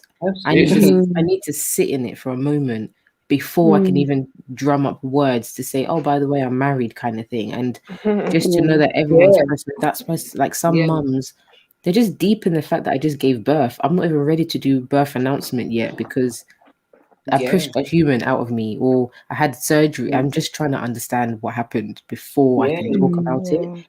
And that's okay. That's so okay.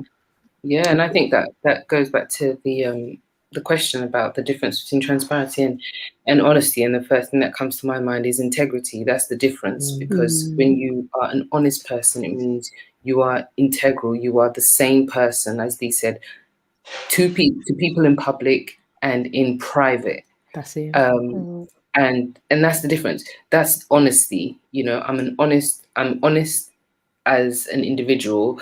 I'm integral as a person. So I won't pretend to be something that I'm not. I won't pretend to portray something or tell you something to get a particular result. And then I'm living a secret life offline, doing a catfish, you know, kind of living, kind of living.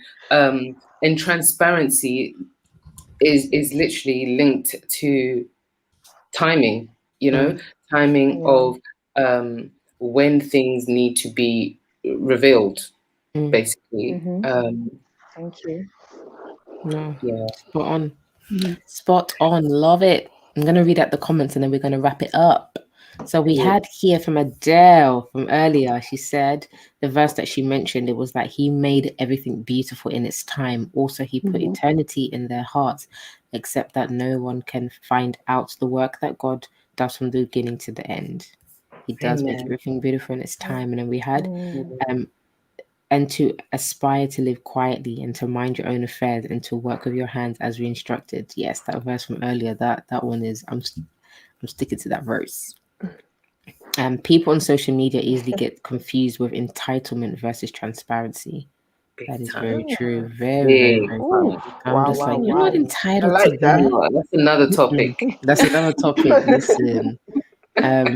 We got here, leaders are being like idols or idolized so much these days. I was asked to stop creating content because my husband is a pastor. Gosh, things are really happening in this place. Wow. I think the fact that we can No, place man. someone in the position of leader only because of the facts that they are prominent on social media speaks to me of the way that the church has been influenced by the culture. Listen, that was the topic. I didn't even comment because I said, you know what, we'll be here all night. I've got Yeah. there's too much to be said on that one. The fact that because you have a following, you're automatically a leader. I'm like, have you even been discipled? Do you even are you on milk or meat? What are we doing? No, let's be serious. But that's just for another God, day. I think you need to raise that one because We that need one to. has hurt so many people. So many Like, people. I can be here for days on that one. I need to stop. Let me behave myself. My God. The culture calls it influencers and we'll say leader. Listen. Chanel, you're just doing too much right now. We're trying to wrap it up. Chanel, we're trying to wrap it. Just putting our tongues. Stop bringing us out. I agree with what edges. Alethea was saying, though, that what it looks like has changed. 100% leadership has changed. The thing is, it's changed. I don't believe it's changed with God. I think it's changed with us people. With I us, think we need to get back to his page because then we will just enjoy our lives a lot easier and a lot better. But we need to wrap it up. We've been here for 2 hours. I can't believe it. This topic was so vast and so big, but I know that there's lots of things from your comments and everything that you've said that is literally going to help us have even more conversations. And like Adele said it, listen, Chanel is bringing the fire. Listen, Chanel, we're going to have you up here, so I don't even know why you're doing LOL in the corners. You need to come up. So yeah, we'll definitely be back again next week, Wednesday, with another nice, lovely topic. But ladies, in the comments and here, quickly before we leave, one takeaway. What is one thing from today's conversation that you are taking away that you've either learned or that encouraged you? Wow. I think A lot. me is you. Wait, what did we get? Takeaways. I think I'm trying to think of my takeaway because there's been so much said. So it's almost like you want to process, isn't it? I'm like, okay, Lord, let me process quickly. I Please. love the quote. Is it Thessalonians about make it your ambition to lead a quiet life? Yes, that is Thessalonians. That's deep.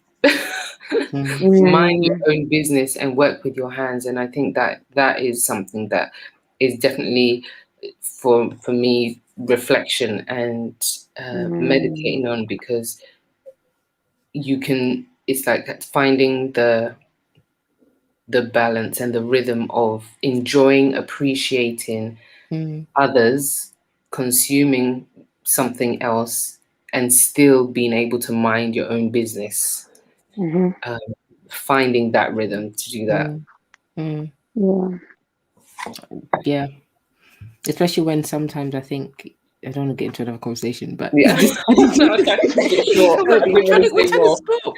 I'm just going to add one little thing. Just like when you want to actually celebrate other people and appreciate other people, because you might want to be like, oh, let me see what sis is doing, and then you want to go there, and then you're there, and then you now find yourself in the rabbit hole, and you're like, oh my gosh, I came here to like one picture. Why am I still here? All of that. But anyway, that's one other thing. But yeah, my takeaway as well is just this part where it says, make it your ambition. So for me, it's like, I don't think I've meditated enough to make it, like, I know I desire it generally, like I want to desire to have a quiet life, a private life, cool. But the way it's said, like, make it your ambition, I'm like, no, now this is a new life goal for me. So and just the fact that everything's a process, that process situation has stayed with me as well. So that's me, I'm done now. Hey, it's Jessie, D, and everyone in the comments, we're waiting for your one takeaway, then we're going to wrap it up. I'll jump in. That verse or scripture, I think, just sums it all up.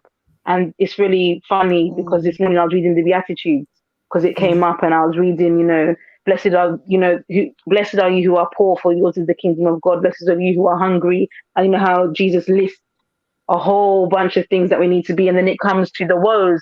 Blessed are, but woe to you who are rich, for you have received consolation, and woe to you who are full, and you shall be hungry. And I was like, wait.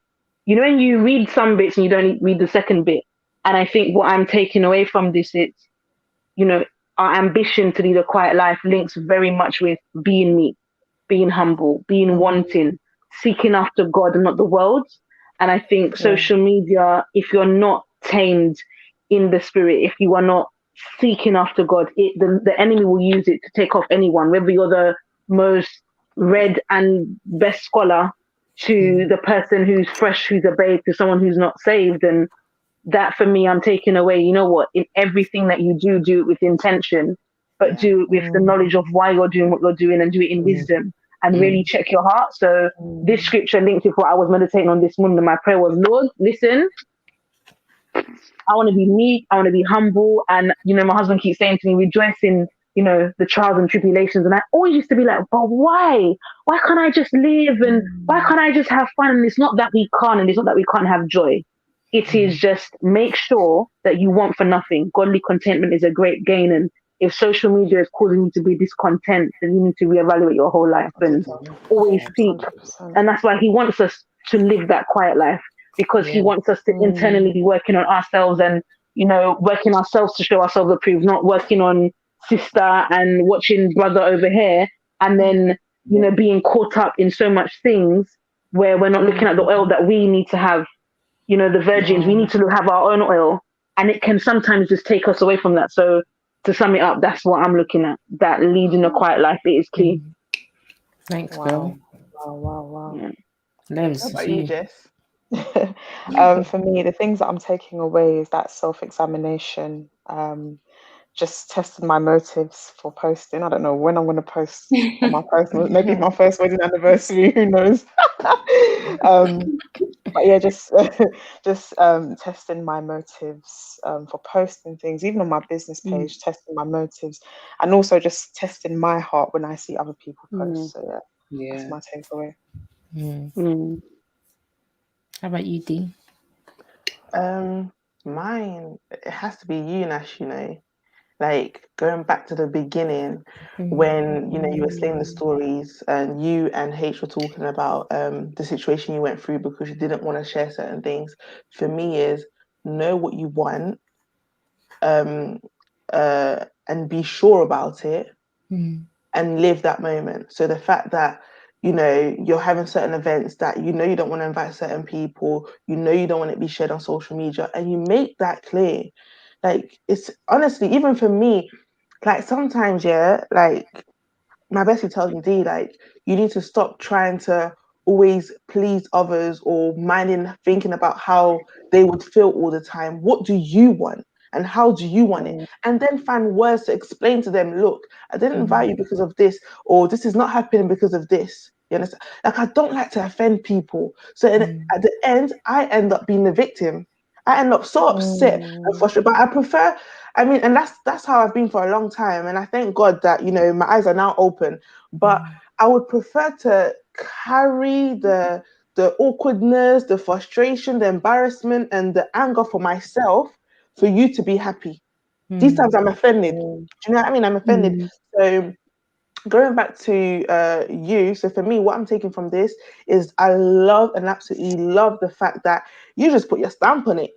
This is what I want, this is what I don't want, and I'm loud and clear about it. There's no confusion.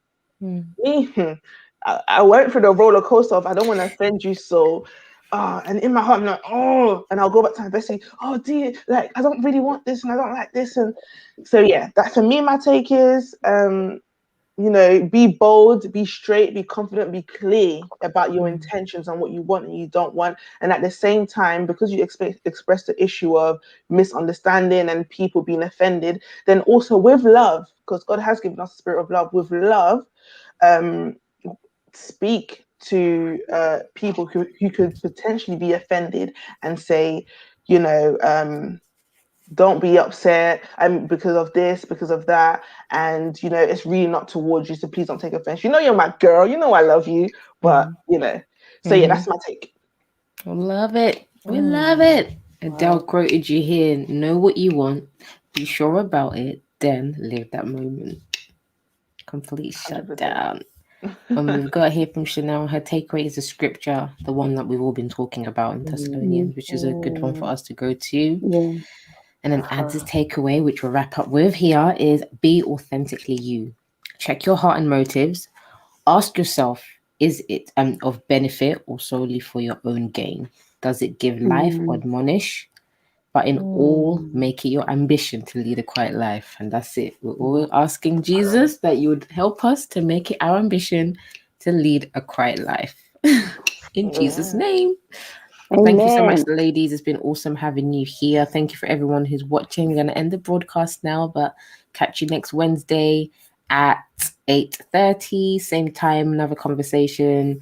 Thank you so much and speak soon. Bye. Bye. Bye, everybody.